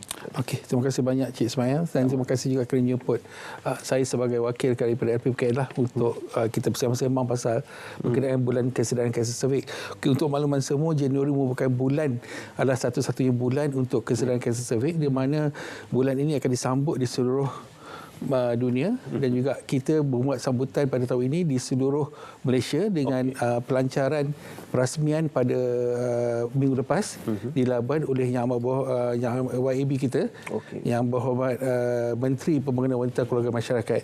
So di situ saja kita telah juga mendapat sambutan menggalakkanlah daripada wanita-wanita di kawasan Labuan tersebutlah. Dan untuk makluman semua juga, kanser cervix ini merupakan kanser yang ketiga tertinggi dan merupakan satu-satunya kanser yang kita boleh hapuskan ataupun kita boleh eliminasikan kanser ini dengan saringan awal. Kalau kanser cervix ini, kebiasaannya apakah ia juga ada menyerang kepada golongan ataupun usia-usia yang tertentu sahaja? Okey, kalau ikut daripada statistik yang kita tengok, dia ada pelbagai umur lah. Tapi daripada apa-apa kajian yang kita telah tengok, kebanyakan kanser ni adalah berlaku pada mereka yang telah berumur lebih kurang 50 ke atas. Sebab itu kita galakkan semua wanita-wanita yang telah berkahwin ataupun telah pernah melakukan hubungan seksual untuk melakukan saringan awal. Sebab dengan saringan awal ni kita dapat mengesan dan kita dapat membuat treatment yang lebih cepat. So sebab tu kita menggunakan cepat tahu cepat tindak untuk kita punya tagline supaya wanita bila cepat tahu dia akan cepat bertindak. So lagi satu berkenaan dengan pengesanan awal ni, kalau dulu kita menggunakan pap smear. Teknik pap smear, di mana teknik ini kebanyakan wanita akan rasa sakit, malu sebab dilakukan oleh anggota klinikal. Kan, tapi sekarang ni sejak tahun 2019 PPKN antara agensi pertama yang memperkenalkan teknik HPV DNA. Saringan HPV DNA di mana kita dapat mengesan 10 tahun lebih awal jangkitan HPV. HPV adalah human papillomavirus yang menyebabkan adalah penyebab utama kepada kanser cervix, di mana 90% daripada HPV boleh menyebabkan kanser cervix. Okey, wow, kebarangkalian yang besar. Kebarangkalian tinggal. Sebab itu saya katakan tadi, kanser cervix ni boleh dicegah ataupun boleh dihapuskan dengan saringan awal. Okey, khususnya kepada saringan HPV. Betul. Okey, Dr. Faizul, berkenaan HRC atau Hospital Rehabilitasi Ceras, apa antara rawatan yang disediakan ataupun mereka yang boleh untuk diadmit atau masuk kepada HRC? Okey. Terima kasih Encik Ismail dan juga kepada Selamat Pagi Malaysia kerana menerima kami daripada Hospital Rehabilitasi Ceras. Saya sebagai wakil daripada Hospital Rehabilitasi Ceras, Pengarah Hospital. Jadi Hospital Rehabilitasi Ceras ini dia merupakan satu institusi perubatan khas di bawah KKM, Kementerian Kesihatan Malaysia, di mana kita merupakan satu pusat rujukan kebangsaan. Jadi semua hospital rujuk kepada kami. Dan rawatan yang ditawarkan memang khusus kepada rehabilitasi ataupun pemulihan. Jadi kalau kita tengokkan sebelum ini ataupun dahulu mungkin perkhidmatan atau perubatan rehabilitasi ini tak begitu dikenali. Tapi kini lebih dikenali. Tapi sebelum saya lebih khusus pada hospital, saya ceritakan sedikit mengenai rehabilitasi itu sendiri. Ramai bertanya, apa itu rehabilitasi? Rehab ke, fisio ke, rehabilitasi ini apa? Kan? Jadi konsepnya ialah dia menjurus ke arah pemulihan. Jadi bila seseorang itu mengalami kecederaan atau penyakit tertentu, kemalangan ataupun termasuk kena kanser, angin akhmar, stroke, dia akan mengalami satu kecederaan. dan dia akan kehilangan fungsi-fungsi tertentu. Dan situasi ini menyukarkan mereka untuk meneruskan kehidupan mereka secara normal. Jadi dalam pada pakar perubatan, pakar pembedahan, pakar-pakar yang lain menjalankan aktiviti penyembuhan, kita akan menjalankan aktiviti pemulihan. Itu yang kita khususkan dalam perubatan rehabilitasi. Tidak kira usia. Tidak kira usia. Jadi kita ada pesakit kanak-kanak sampai yang geriatrik, maksudnya warga emas. Spektrum yang agak besar di hospital kami. Jadi hospital rehab ini dia memang mempunyai katil yang agak banyak, 166. Di mana semua 166 katil ini digunakan untuk pesakit rehabilitasi. Ada pesakit luar di mana mereka datang untuk berjumpa pakar dan juga perubatan di klinik pakar dan mereka menjalani pemulihan di kawasan terapi, kompleks terapi. Kita ada 4 jenis terapi yang kita tawarkan. Pemulihan anggota iaitu fisioterapi, pemulihan cara kerja iaitu occupational therapy, audio therapy dan juga speech therapy, pendengaran dan juga pertuturan. Jadi itu yang kita tawarkan dan banyak hospital-hospital, klinik-klinik dan juga daripada swasta termasuk dari luar negara yang merujuk kepada kami. Rehab ini ada yang bertanya apakah ia satu terma untuk mengembalikan pesakit itu kepada keadaan asal sebelum diserang sesuatu penyakit. Contohnya kalau tidak boleh bertutur disebabkan kemalangan dan sebagainya, tidak boleh berjalan dan juga fungsi anggota badan yang terjejas disebabkan oleh sakit. Apakah boleh dikembalikan semula kepada keadaan asal? Jadi objektifnya adalah untuk mencapai sebanyak mungkin pemulihan. Jadi mungkin dia tak boleh mencapai 100%, tetapi objektifnya adalah supaya mencapai sebanyak mungkin yang boleh. Jadi kalau dapat 100%, Alhamdulillah. Memang ada ramai pesakit yang sebenarnya selepas menjalani rawatan, stroke misalnya, bila masuk jalan tak boleh atau tak angkat tangan. Selepas rawatan, kembali pulih. Seperti biasa.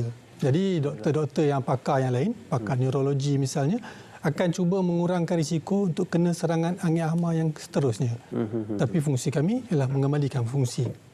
Mengembalikan dia punya kebolehan supaya dia boleh menjalani kehidupan secara normal.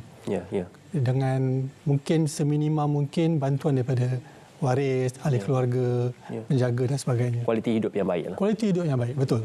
Mr. Lai, difahamkan akan berlangsung Karnival Jom Sihat Madani at HRC yang akan berlangsung. Jadi apa antara perkongsian dan juga perkara-perkara menarik yang akan berlangsung sewaktu Karnival Jom Sihat itu? Terima kasih Encik Ismail. Salam Malaysia Madani. Jom Sihat Madani merupakan satu program sulung lah untuk HRC.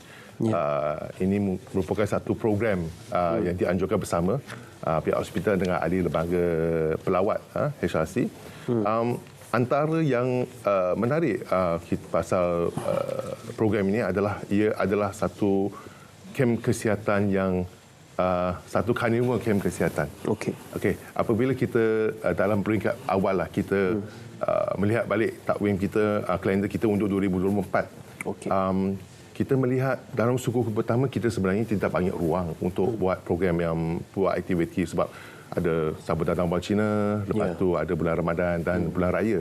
Dan schedule memang full. So kalau buat apa-apa program pun memang payahlah untuk menjemput orang ramai datang ke program. So maka kita menetapkan bulan 1. Bulan 1 ni asalkan kita sebenarnya kita nak buat kem kesihatan untuk masyarakat setempat saja, tapi banyak ilham masuklah, banyak idea disyurah masuk, maka kita semakin bertambah. Dari tak ada kios, sekarang kita ada kios jualan, kita ada pameran, kita ada perkongsian daripada doktor pakar. Doktor pakar di HRC ada 15 orang ramai. Dan kita program ni mendapat perhatian kawan-kawan di corporate juga lah yang akan ambil space lah, ambil participation. Dan program ini akan dirasmikan oleh Ahli Parlimen Bandar Tun Razak YB Datuk Seri Dr. Wan Azizah. Dan antara tetamu jemputan khas yang akan hadir juga adalah Datuk Azman Abidin, Setiausaha Politik untuk Perdana Menteri. Program ini berlangsung 27 hari bulan Januari, dari 7.30 pagi hingga 4 petang. Dan terbuka kepada awam. Terbuka kepada awam. So semua boleh walk in lah. So ini adalah program-program yang kecil tapi semakin besar. So tempat lokasi dia di hospital rehabilitasi Ceras juga. Okey, kita nak kongsikan sikit nanti apa antara itinerary yang akan dikongsikan sepanjang Karnival Jom Sihat Madani. Tapi Dr. Azizuddin tadi disebutkan berkenaan tentang kaedah HPV DNA. Sehingga setakat ini mungkin boleh kongsikan jumlah ataupun gambaran statistik penerima manfaat daripada program HPV DNA. Okey, untuk makluman semua jugalah kita LPPKN memulakan program saringan kanser cervix dengan menggunakan kaedah HPV DNA pada tahun 2019. Sehingga tahun lepas iaitu tahun Disember 2023 seramai kita dah dapat menyaring lebih daripada 100,000 wanita di seluruh Malaysia dan juga daripada lebih daripada 100,000 wanita itu kita dapat mengesan hampir 8,000 iaitu 7,000 something wanita yang dijangkiti oleh virus HPV, human papillomavirus, dan kita juga dapati daripada jumlah tersebut seramai 62 wanita pre-cancer dan 12 adalah disahkan kanser. So kalau kita tengok daripada apa yang kita telah buat selama beberapa tahun ini, pengesanan itu penting sebab bila kita tengok daripada statistik percentage dia walaupun kita nampak macam rendah daripada 100,000 lebih tu, tapi at least kita dapat menyelamatkan nyawa yang 7,000 lebih tadi. Sebab dengan 7,000 lebih tadi kita dapat kesan awal, so kita boleh detect lebih awal. Kesan macam tu kita dapat kesan awal, so kita boleh buat treatment lebih awal. Okey, ini antara simptom-simptom kanser cervix. Dan anda boleh melakukan ujian saringan HPV DNA sebelum terlambat sekiranya ada simptom-simptom seperti itu. Doktor, bagaimanakah untuk mendapatkan maklumat ataupun untuk mendaftar kepada program HPV DNA ini? Okey, untuk mendapatkan saringan awal kanser cervix menggunakan kaedah HPV DNA kita ada 49 KNS, iaitu Klinik Nur Sejahtera seluruh Malaysia. Dan juga kita ada program-program outreach di mana kita akan pergi ke kawasan-kawasan luar bandar untuk mendapatkan lebih ramai wanita datang ke hadapan tampil bersama-sama untuk melakukan ujian ini lah. Dan kita juga banyak bekerjasama dengan agensi-agensi NGO luar untuk mengadakan program-program outreach. Kita akan pergi ke diorang. Kita LPPKN ni kita ada satu bas bergerak, klinik bergerak, kita panggil pusat keluarga bergerak, di mana bas inilah yang akan ke masyarakat, ke kampung-kampung, ke kawasan-kawasan luar bandar untuk mendapatkan lebih ramai wanita datang. Tapi walau bagaimanapun tak semestinya diorang dapat perkhidmatan kat situ. Mereka juga boleh datang ke LPPKN sendiri, kat klinik LPPKN yang dikenal macam saya sebut tadi, klinik Nur Sejahtera untuk dapatkan perkhidmatan. Okey, maklumat lanjut juga boleh didapati daripada mungkin laman Sawang. Informasi daripada LPPKN juga. InsyaAllah. Dr. Faizul, HRC juga difahamkan menawarkan rawatan pemulihan untuk atlet dan juga mereka yang terlibat dalam sukan. Jadi kita nak tahu dari segi pemulihan kepada kecederaan ataupun sport injury ini bagaimana disediakan oleh HRC. Jadi kita bekerjasama dengan agensi yang lain yang juga terlibat dalam pemulihan untuk atlet negara. Contohnya di Institut Sukan Negara. Jadi memang di sana ada pakar perubatan sukan dan juga hospital KKM yang lain juga ada menawarkan perkhidmatan yang sama. Contohnya di Hospital Selayang, di Hospital Kuala Lumpur dan sebagainya. Jadi di Hospital Rehab Ceras ada yang atlet yang menjalani rehabilitasi selepas mungkin mengalami penyakit-penyakit tertentu ataupun kecederaan tertentu, dan kita juga menghasilkan ramai di kalangan pesakit kita yang kemudian menjadi atlet Paralimpik. Jadi mereka juga masih lagi ada hubungan dengan hospital, ada yang masih menjalani rawatan, ada yang dah menang pingat emas untuk negara di pelbagai peringkat sukan ASEAN, sukan Paralimpik dunia dan sebagainya. Jadi itu antara satu keunikan yang kita capture journey ataupun perjalanan hidup mereka pesakit, sebab tu mereka sakit sehingga mereka menjadi seorang yang berjaya, dan mereka ni kita jadikan sebagai ikon. Contohnya satu, kalau saya boleh quote, baru-baru ni Encik Lai pun ada, kita beri anugerah ikon pesakit kepada Encik Muhammad Nur Syaiful Zulkifli. Dia perenang Paralimpik, menang di sukan Paralimpik dengan pingat emas. Jadi ramai yang melihat kepada dia punya kecekalan dia untuk menjalani rawatan ini dan boleh kemudian menjadi seorang yang menyumbangkan pingat pada negara. Ya, bukan penamat kepada sekali. Bukan. Ya. Bagaimana kalau seseorang pesakit itu ingin mendapatkan servis atau rawatan di HRC? Okey, jadi rawatan di HRC ini sebenarnya agak mudah. Okey. Agak mudah. Tapi mungkin ramai yang tak tahu. Jadi sebenarnya apa yang diperlukan ialah rujukan. Sebab kita tak menerima walk-in. Sebab kita bukannya hospital seperti hospital yang biasa. Kalau datang ke HRC pun dia nampak sedikit berbeza berbanding dengan hospital yang lain yang sibuk dengan mungkin banyak kes-kes yang acute. Kita menerima rawatan ataupun rujukan daripada hospital, klinik, sama ada swasta ataupun kerajaan, sama ada daripada klinik swasta ataupun daripada klinik kerajaan. Okey, khas untuk pemulihan. Khas untuk pemulihan. Jadi dia refer kepada pakar perubatan, dia boleh email kepada kami iaitu di temujanji.hrc@moh.gov.my.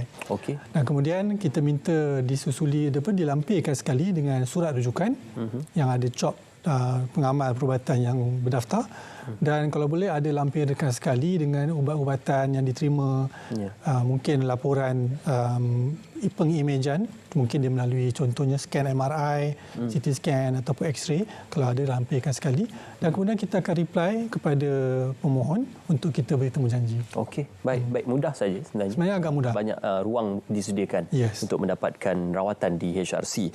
Mr. Lai, difahamkan Karnival Jom Sihat Madani ini anjuran bersama ahli lembaga pelawat hospital dan pengurusan hospital rehabilitasi ceras. Jadi peranan ahli lembaga pelawat hospital dalam konteks ini dan juga penganjuran atau cara ini? Okey, peranan kita cakap pasal peranan ahli lembaga pelawat lah. Kita dilantik untuk menjadi pengantara antara komuniti dengan pihak hospital. Apabila kita fokus kepada perkataan pengantara tu, maka kita ARP ini kita bolehlah turun padang bersama untuk membuat program-program kebajikan ataupun untuk mendapatkan kebajikan kepada pesakit, dan kita juga boleh menganjurkan program-program yang berkaitan dengan hospital. Contohnya Jom Sihat Madani inilah. Dan, sebab peranan kita ni seolah-olah seperti macam satu PR entity untuk hospital Ceras Rehab. Mungkin Ceras Rehab ni mungkin tak ramai yang kenal sebab dia bukan hospital yang biasa boleh walk in. Kalau di Kuala Lumpur, mungkin HKM mempunyai hospital Kuala Lumpur mempunyai sejarah yang panjang, maka tetapi hospital Ceras ni mungkin tidak dikenali ramai. So part of our job is to meningkatkan kesedaran dan of course program yang kita adakan Jom Sihat Madani adalah satu program kesedaran kesihatan. Pada masa yang sama kita ingin bukan mempromosikan tapi menaikkan image hospital Ceras Rehab supaya orang di sana tahu, orang kita Kuala Lumpur tahu yang adanya satu hospital yang berdasarkan pemulihan atau rehabilitasi. Ada booth disediakan sepanjang Karnival? Ada booth, banyak booth disediakan. Aktivitinya yang menarik? Yang menarik. Okay, ada saringan pemeriksaan kesihatan? Ya, kita tidak boleh lari daripada objektif kita lah. Sebab ini hospital, maka program yang kita anjurkan adalah berteraskan kepakaran yang kita ada, iaitu kita ada pameran seperti pameran kesihatan, saringan kesihatan, itu biasa.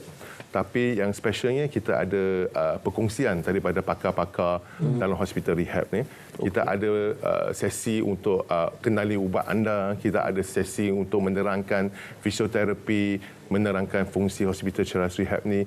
Ini antara pengisian program ni yang seperti yang saya kata tu, untuk meningkatkan kesedaran awam terhadap kesihatan.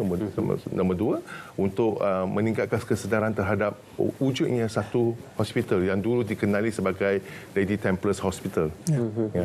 Okey, menarik dan memanfaatkan ruang dan peluang ini. Sekali lagi tarikhnya pada 27 hari bulan Januari. 7.30 pagi. Yes, 7.30 sampai 4 petang. Kita buat di lobi hospital rehabilitasi. Datang beramai-ramai. Datang beramai-ramai. InsyaAllah. Dr. Azizuddin, kita kembali kepada berkenaan saringan tadi. Difahamkan ada juga satu inisiatif WK. Mungkin boleh diterangkan berkenaan WK tersebut. Okey, WK ni dia punya akronim adalah Women kanser reproduktif. Kanser reproduktif wanita. Di mana untuk WCARE ni di bawah dia adalah program nama besar dia. Kita mendapat peruntukan, alhamdulillah kita telah mendapat peruntukan daripada kerajaan untuk kita buat 2 program saringan kesihatan wanita, iaitu satu saringan ujian mamogram, saringan untuk breast cancer, dan satu lagi kita mendapat ujian yang sesudah saringan untuk kanser cervix, iaitu menggunakan HPV dan A lah. Dan untuk tahun ini, iaitu pada tahun 2024, kita mensasarkan 57,000 wanita yang akan dapat manfaat ini. Itu adalah minimum lah. Minimum 57,000 wanita untuk mendapatkan manfaat kedua-dua saringan ini. Okey, baik. Jadi ini sudah dibuka kepada umum? Sudah. Kita dah mula pada 1 Januari untuk wanita tampil ke hadapan untuk menjalani ujian-ujian tersebutlah. Okey. Sekali lagi Dr. Azzuddin, ini penting ya, kerana masih ramai lagi yang malu, segan ataupun masih lagi tidak ingin tampil ke hadapan melakukan saringan, dan sudah sampai ke tahap yang nauzubillah min zalik, sudah teruk ya. Jadi apa saranan ya di pihak LPPKN dan juga pihak perubatan supaya mendapatkan saringan awal supaya tidak menjadi kemaslahatan ataupun menyusahkan pada kemudian hari? Okey. So untuk kita mencegah kan. So pencegahan itu perlu dilakukan daripada awal. So untuk yang kalau kita tengok ini adalah saingan kanser wanita. Bukan wanita saya yang perlu bagi support wanita kan.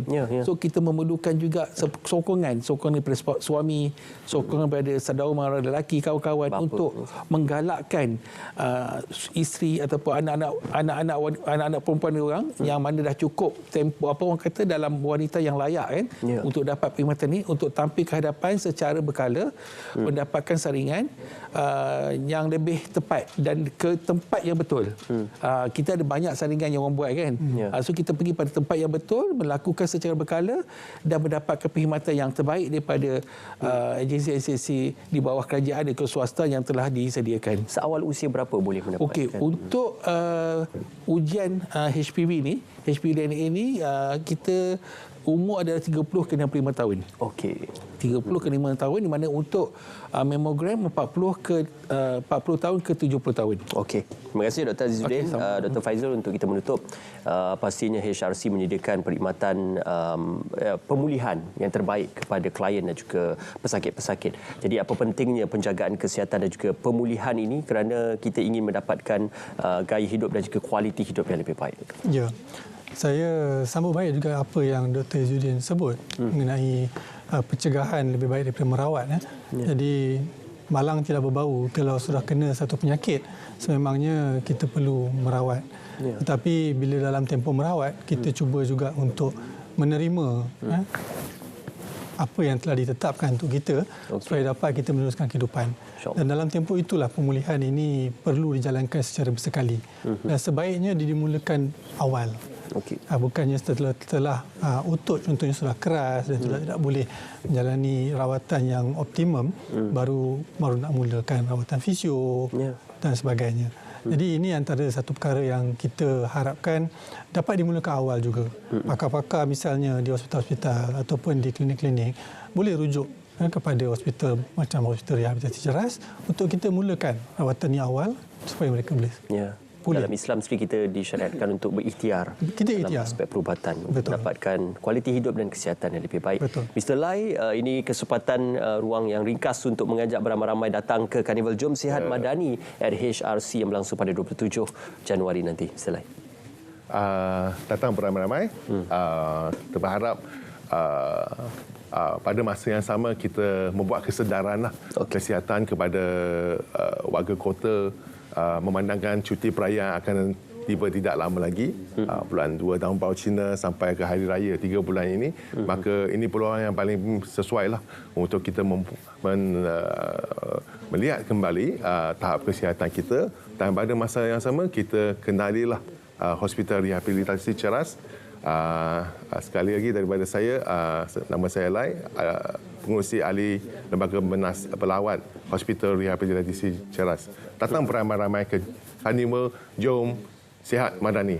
Okey, kalau tertanya di manakah lokasinya, berhadapan Sekolah Sains Alam Shah dan juga Sekolah Teknik Ceras. Di Jalan Yaakob Latif. Okey, Jalan Yaakob Latif. Terima kasih Mr. Lai, terima kasih Dr. Faizal, terima kasih Dr. Azizudin kerana bersama dengan kami. Bulan Kesedaran Kanser Cervix, dapatkan rawatan dan juga saringan awal untuk memastikan kita tidak terlambat dalam memastikan kita mendapat kualiti kehidupan yang lebih baik. Kita dah berehat seketika dan kita akan saksikan biar betul apa yang nak dikongsikan pada hari ini dalam Selamat Pagi Malaysia.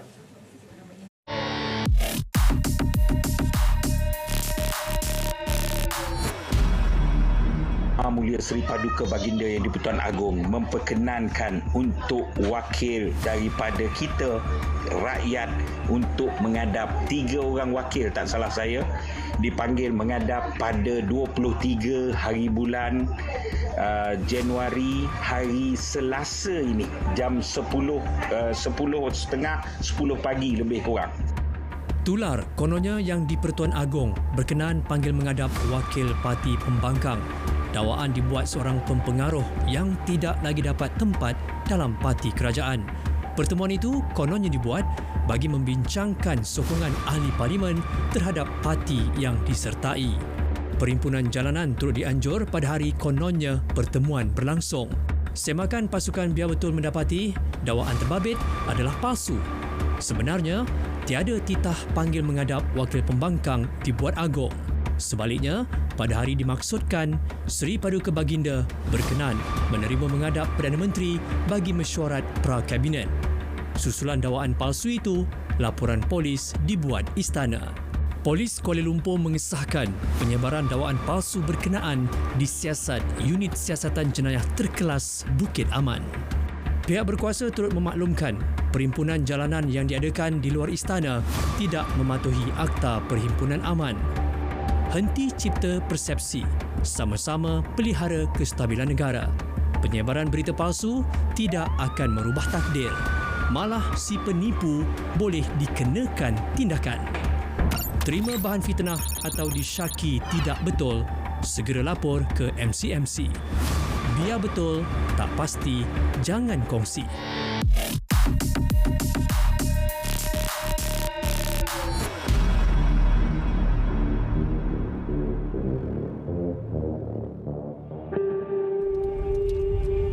Kakak, jangan buat macam tu.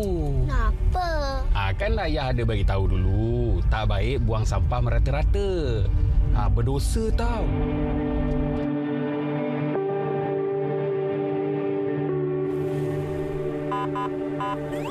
Kena dah. Saman ni. Tuan. Apa pagi, Cik? Minta IC, Cik? Boleh. Kesalahan lampu merah, Cik. Tuan, Tuan, kau timah sikit, Tuan. Ayah, janganlah macam tu. Itu kan rasuah. Berdosa tau. Betul apa yang nak Cik cakap. Jangan lama macam tu, Cik. Ni saman. Maaf, Cik. Hati-hati madu, Cik.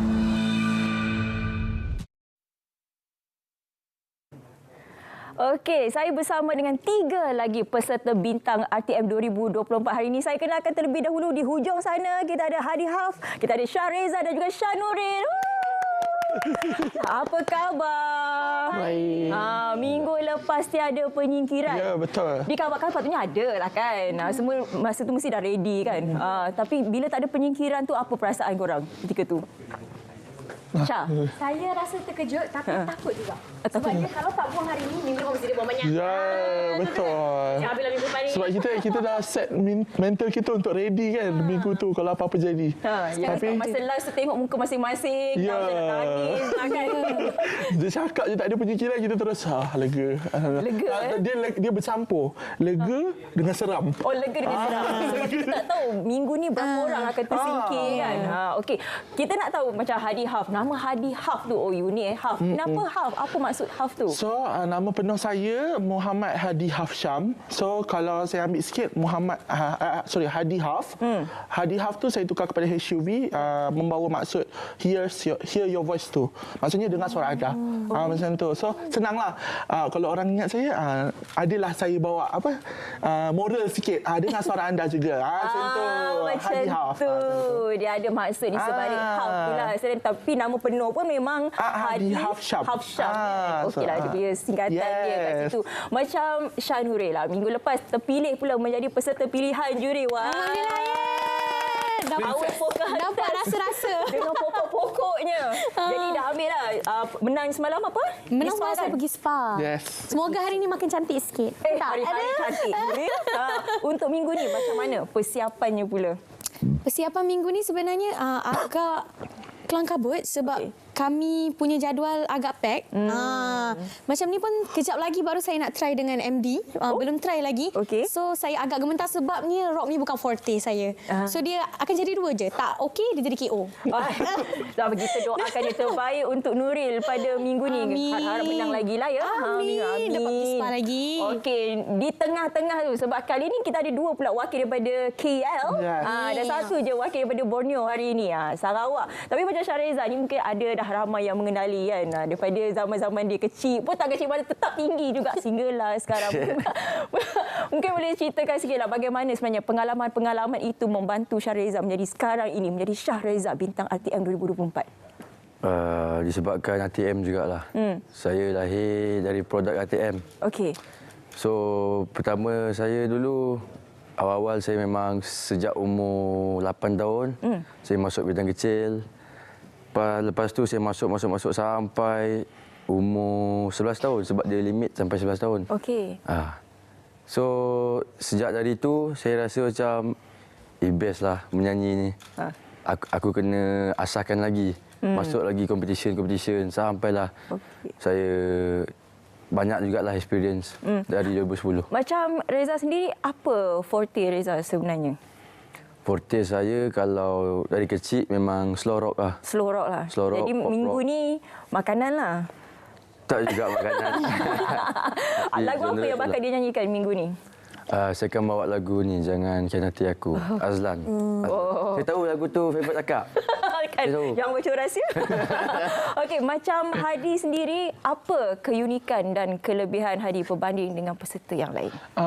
Kalau keunikan tu, maybe lah. Saya rasa maybe saya lebih kepada emosi dalam suara. Maybe saya boleh bagi emosi dalam suara saya. Itulah. Lepas tu saya akan bawa lagu tu kepada style saya sendiri. Okey. Kalau kita boleh lah kan buat penilaian kendiri lah. Sebab kita dah dengar dah apa juri kata minggu lepas kan. Tapi kalau secara penilaian kendiri, bagaimana Hadi merasakan persembahan minggu lepas? Minggu lepas Hadi rasa better lah daripada minggu satu. sangat jauh. Kesian. Sangat jauh lah dia punya graf tu sangat jauh. Kita sangat bangga tengok Hadi. Terima kasih. Minggu lepas. Tapi itulah apa yang Hadi boleh cakap. Minggu lepas memang Hadi memang bagi yang terbaik. Tak adalah 100% baik tapi better lah daripada minggu pertama. Macam tu. Tapi yang betul-betul memberikan impak sebenarnya memang Shah Nuril lah. Sebab kita jarang melihat konsep sedemikian dipertandingkan. Selalunya ialah lagu-lagu biasa. Ini tiba-tiba macam kita tengok musical. Jadi idea tu bagaimana? Datang sendiri daripada Nuril ke atau daripada siapa? Idea tu datang dari saya, tapi sebenarnya mak saya dulu yang macam, kenapa tak try lagu macam ni? Kan? Kenapa tak try lagu Disney, Pocahontas ni kan? Sebabnya saya belum pernah tengok lagi di mana-mana rangkaian televisyen pertandingan yang membawa lagu itu. So saya nak membawa sesuatu yang baru, yang fresh. Tapi itulah bila minggu lepas, comel jadi minggu lepas. Dengan pokok-pokok kat situ. Bila Shah Nuril dah set standard tu macam tu minggu lepas, selepas ni mesti orang nak lagi. Jadi untuk minggu ni, apa kelainan yang bakal kita saksikan? Untuk minggu ini, mungkin saya akan membuat sesuatu yang baru. Mungkin rock tu macam rock ke? Macam mana kita cakap? Tapi saya akan tunjukkan sesuatu yang orang macam, macam tak sangka. Tapi kita tunggu, saya tak boleh bagi tahu nanti orang tak tengok. Kalau nak tahu kenalah tengok. Kena datang sini, datang sini. Kalau free datang sini tengok live, lagi sedap sound system RTM sekarang. Yes, bunyi nafas pun dengar. Kan? Nak merasai sesuatu yang baru, datanglah. RTM daripada dulu kini dah selamanya memang sentiasa best. Tengoklah produk-produk yang dikeluarkan. Contoh macam Syahriza juga produk RTM kan. Banggalah kan. Okey, macam Syahriza sendiri sebabkan mungkin dah ada fan base tu daripada pertandingan-pertandingan yang lama. Jadi bagaimana harapan dan juga apa yang mereka mahukan daripada Syahriza sebenarnya? Harapan saya ke harapan diorang? Harapan mereka. Kita nak tahu diorang. Sebab mesti diorang dah set kepada Reza ni. Boleh tak Reza buat macam ni, macam ni? Mesti ada diorang kata macam tu ya? Ada banyak jugalah yang wish good luck apa semua. Reza kena buat baik-baik tau sampai final. Diorang ada harapan nak ke final tu. So saya kenalah struggle, tunjuk effort untuk diorang lah. Beban tak rasa? Tak adalah. Bagi saya, kalau diorang tu support saya, tak ada beban pun bagi saya. Untuk ketiga-tiga anda kan, apa sebenarnya kualiti yang diperlukan untuk menjadi seorang bintang, Hadi? Of course, suara lah. Suara. Lepas tu suara, bakat yang versatile. Bukan difokus satu je. So senang nak survive kat luar sana. Sebab zaman sekarang ni macam semua orang boleh buat, semua orang boleh menyanyi.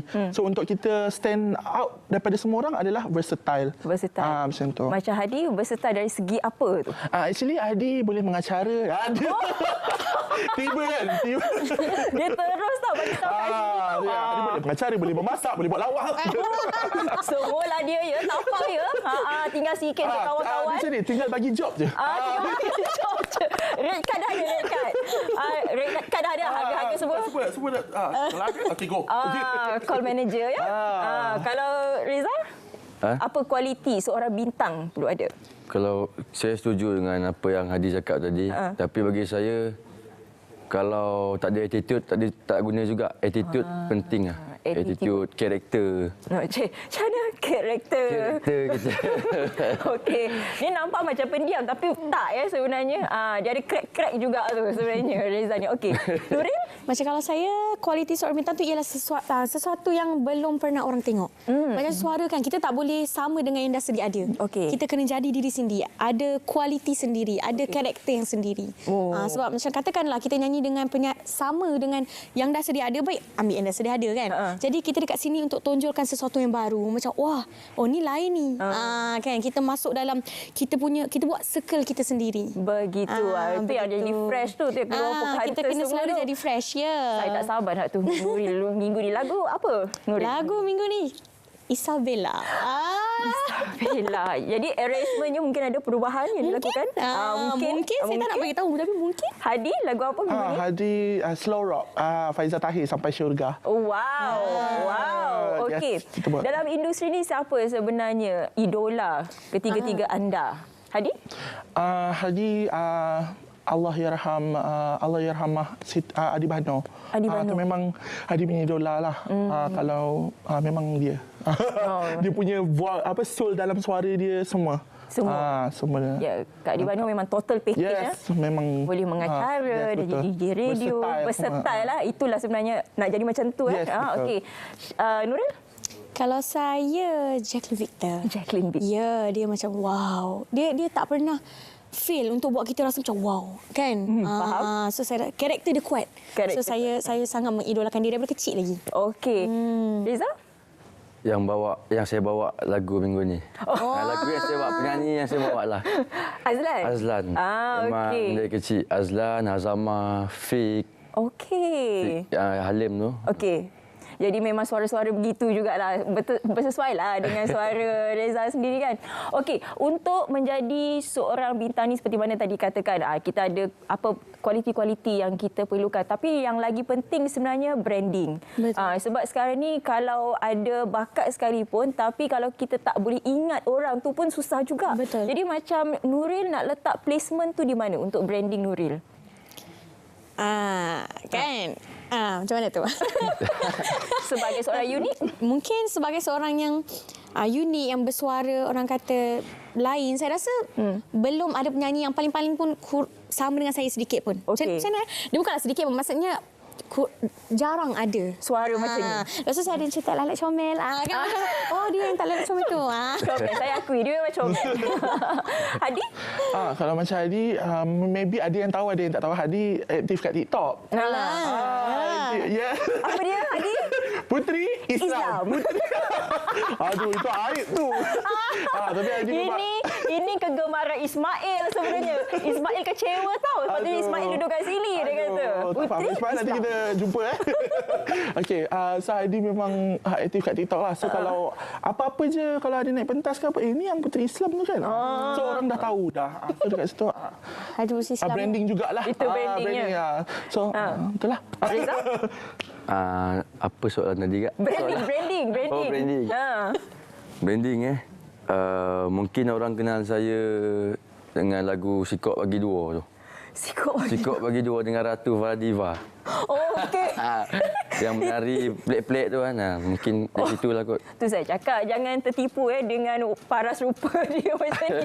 Dia ada crack sikit. Tapi okeylah, kelakar kan. Okey, bagikan saya 3 perkara mengenai diri anda yang mungkin tak diketahui oleh orang luar. Hadi. Hadi. Cik, dia pas kat sini tak? Hadi. Mak. 3 orang yang tak tahu 3 perkara mengenai Hadi. Saya jarang serius. Kalau serius tu serius betul. Okay. Saya jarang serius, tapi kalau saya serius betul. Okay. And then saya tidur berdengkur. Lepas tu tidur berdengkur memang tak ada orang tahu lah. Saya tidur berdengkur. Lepas tu kena ular. Lepas tu apa lagi ya? Alamak, tak tahu lah. Apa perkara menarik mengenai Hadi? Lagi satu, Hadi tak tahu. Tak ada. Okey, Reza. Mungkin orang tak tahu yang saya ni banyak cakap. Tapi rupa pendiam lah. Kita akui dia memang banyak cakap. Rupa je lah, tapi saya banyak cakap lah. Okay. Lepas tu sebelum saya menyanyi, saya akan, kalau saya rasa lebih 6 kali kot saya pergi toilet. Saya PL saya macam tu kalau nak menyanyi. Sedialah akak cleaner kat auditorium. Nervous tu lain macam. Lepas tu saya ni sebenarnya ni romantik.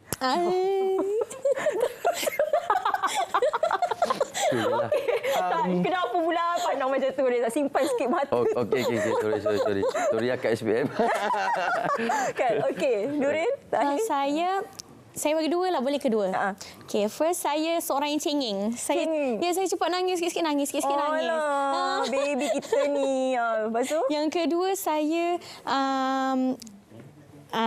ni macam aib juga tapi tak apalah kan. Saya lambat kiri kanan. Maksud kalau orang cakap kiri, saya kena fikir mana kiri. Samalah kita. Kan.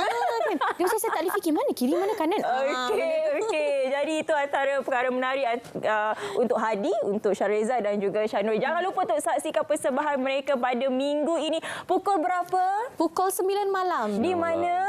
Ke Auditorium Seri Angkasa. TV2. Jadi yes lah, jangan lupa untuk saksikan mereka untuk beraksi pada Sabtu ini, pastinya Bintang RTM 2024. Sekali lagi saya ucapkan terima kasih kepada Hadi Haf, Syareza dan juga Syanurin. Kami nak promote sikit boleh ke? Promote jangan lupa. Okey, Hadi dulu teruskan. Kalau semua nak undi Hadi untuk bintang paling popular, boleh pergi ke IG hiburan RTM and then like gambar Hadi Haf, and then itulah so like yang akan paling banyak rasanya akan menanglah bintang paling like itu untuk kesemua sekali peserta-peserta bintang RTM. Jadi jangan lupa untuk saksikan bagaimana mekanismenya, semuanya ada di Instagram TV2. Jadi boleh saksikan di sana. Okey, terima kasih sekali lagi. Hiburan RTM. Okey, terima kasih banyak-banyak ketiga-tiganya. Okey, selepas ini ada satu produk menarik ingin kami kongsikan bersama dengan anda. Produk apakah itu? Jom kita sama-sama saksikan. Fika, Azumi, Noi, Shahreza, Shanuril, Haris, Roxy Igzy, Hadi Haf, Daniel, Joy, Ilya Guntabi, John, Akmar Natasha, Zizi Safira. Mereka adalah peserta Bintang RTM 2024. Bintang-bintang gemerlapan. Siapakah yang akan bertahan dan siapakah yang akan tersingkir? Siaran langsung Bintang RTM setiap Sabtu 9 malam di TV2.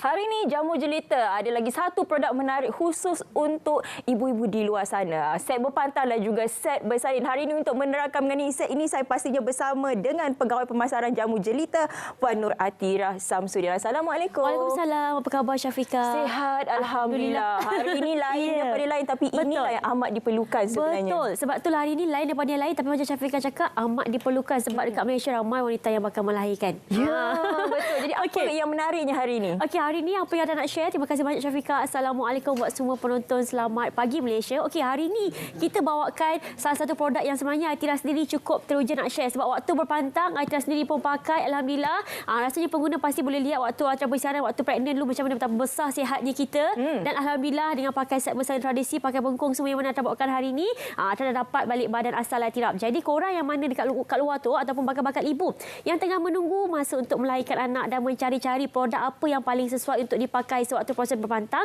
dan yang paling penting dengan in budget orang cakap.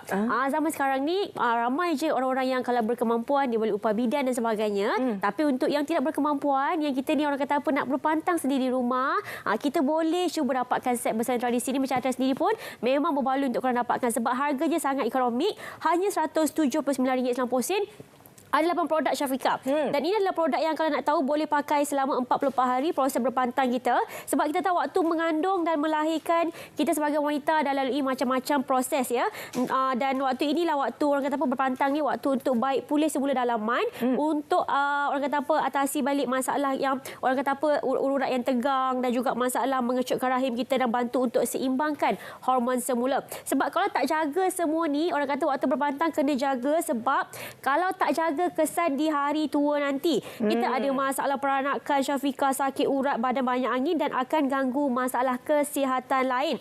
Mengandung bukan sekejap, tidak 9 bulan. Kita pernah lalui proses tu dan prosesnya bukan mudah. Macam-macam berubah dekat badan kita yang banyak melibatkan juga perubahan dalaman. So waktu berpantang ni lah waktu kita ibu-ibu nak baik pulih balik dalaman dan bagi Atira produk ni cukup mendapat permintaan yang sangat tinggi. Sebab tu kita bawakan hari ini sebab kita tahu bukan senang nak cari set berpantang yang serba lengkap yang boleh dipakai selama 44 hari dan boleh dipakai dengan orang kata apa kita boleh berpantang sendiri di rumah.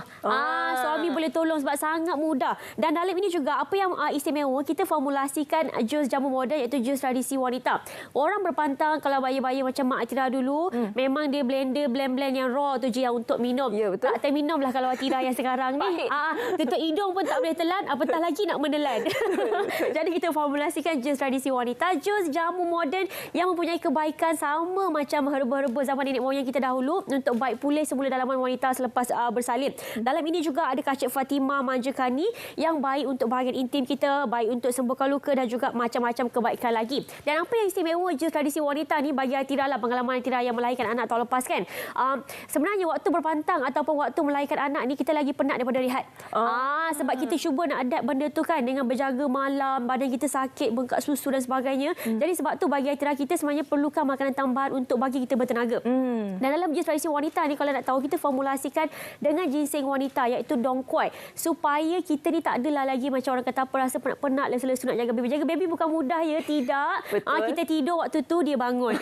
Mak dia macam kekebil mata kan. Jadi sebab tu ramai wanita dekat luar tak percaya memang perlukan suplemen ataupun makanan tambahan yang boleh bagi energi dalam masa yang sama untuk baik pulih juga dalaman wanita.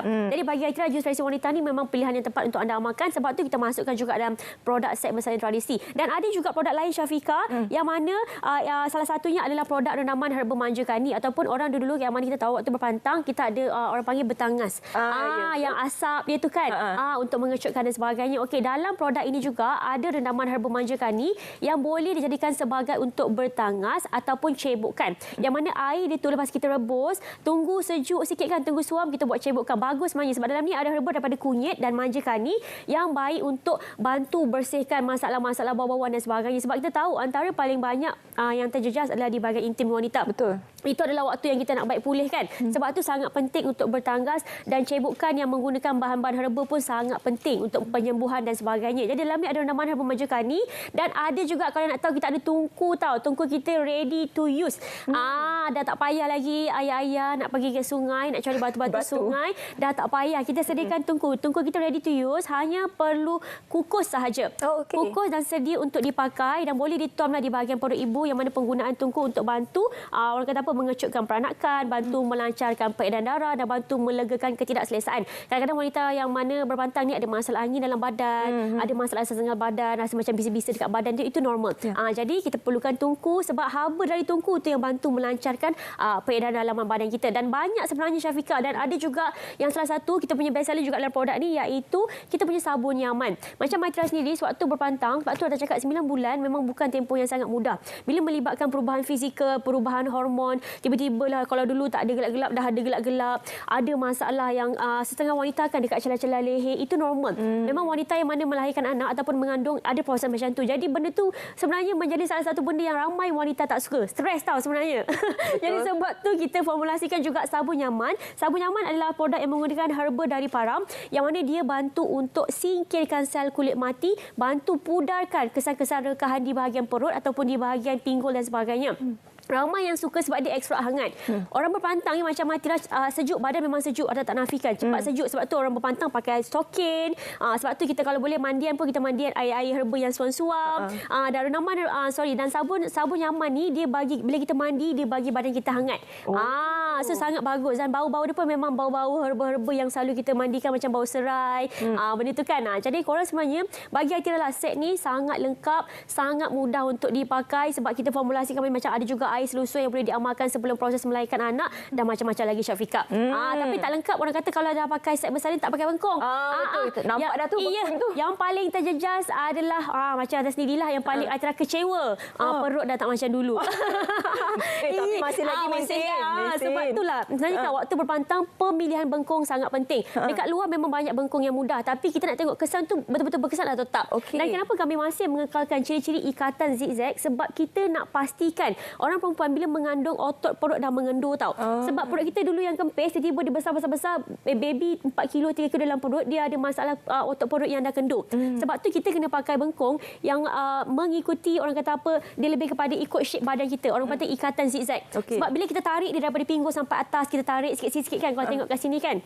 Kalau saya buat contoh, dia daripada bawah dada sampai pinggul. Tarik sikit-sikit, dia memang bagus untuk bantu.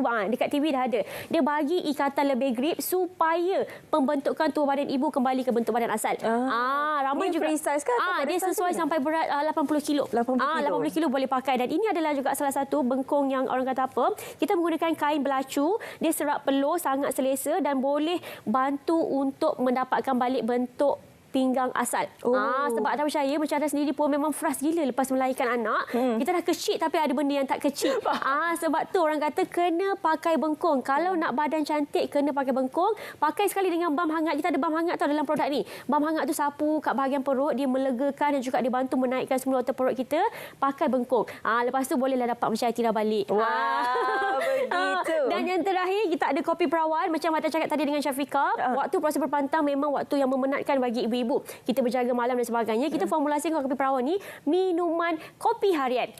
Minuman kopi harian yang mana penggunaan kopi perawan ni dia bantu berikan tenaga. Dalam masa yang sama juga bantu kita atasi masalah daman wanita. Sebab terpercaya. Jadi ibu ni kalau waktu berpantang kita akan letih tau. Bila kita stres kita akan jadi mudah lupa. Dan bila kita mudah lupa benda tu berkait rapat dengan emosi. Dan akan percaya waktu berpantang emosi wanita berpantang perlu dijaga. Jangan bagi dia letih sangat. Jangan bagi dia emosi sangat. Dan kalau boleh kita kena pastikan ibu-ibu berpantang dalam keadaan sentiasa sihat, tenang. Betul. Jadi sebab tu anda dekat rumah yang mana tengah tengok TV hari ini dan masih mencari set berpantang dengan harga serba ekonomi yang cukup sepanjang proses 44 hari yang ikut poket orang kata apa dan boleh membantu membaik pulih dalaman selepas melahirkan anak, boleh terus dapatkan set bersalin tradisi hari ini. Kalau berminat terus dapatkan di www.jombai.my ataupun boleh terus hubungi 1800 88 5510. Nak WhatsApp Aitira nak tahu lebih lanjut pun boleh sebab ada 8 kan nak cerita semua tak cukup masa. Boleh terus WhatsApp di 013 35 353753. Yang mana nak dapatkan set ni dengan harga RM135 sahaja Syafiqah. Ada diskaun yang banyak. Dapatkan di www.jombai.my ataupun follow TikTok kita Jamu Jelita Malaysia. Terjual RM135 sahaja, harga sangat murah. Banyak barang kat dalam 8 produk. Itulah saya tengok banyaknya. RM135 saja. Promosi, betul. Tapi kalau nak harga RM135, beli dekat TikTok Jamu Jelita Malaysia ataupun di Jombai. Okey, itu dia. Untuk bengkong pula? Untuk bengkong pula harga dia RM42. Dan anda kalau nak dapatkan bengkong pun sama, boleh dapatkan juga dekat Jombai. Diskaun RM27. Harga asal RM42, separuh harga, istimewa buat semua penonton Selamat Pagi Malaysia. Jadi atau ulang balik, nak dapatkan produk kita pun boleh. Kita ada nombor stokis di seluruh Malaysia.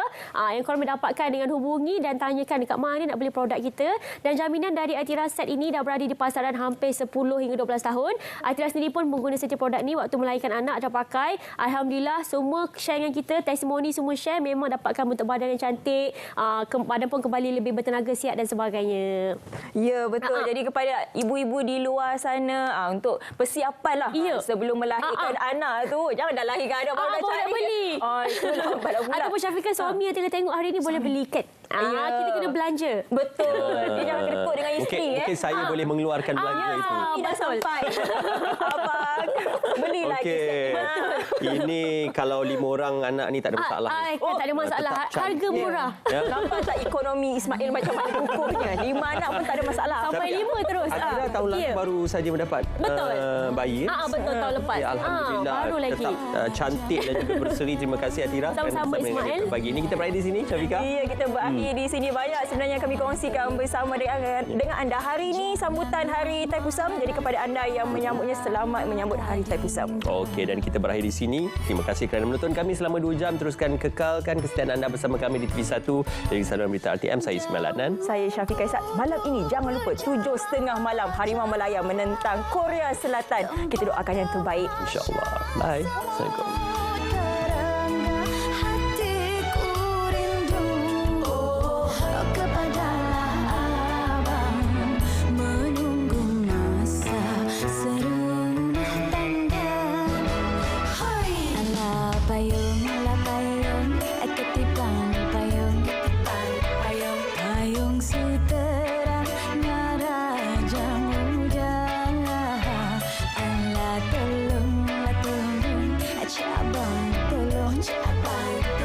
Jangan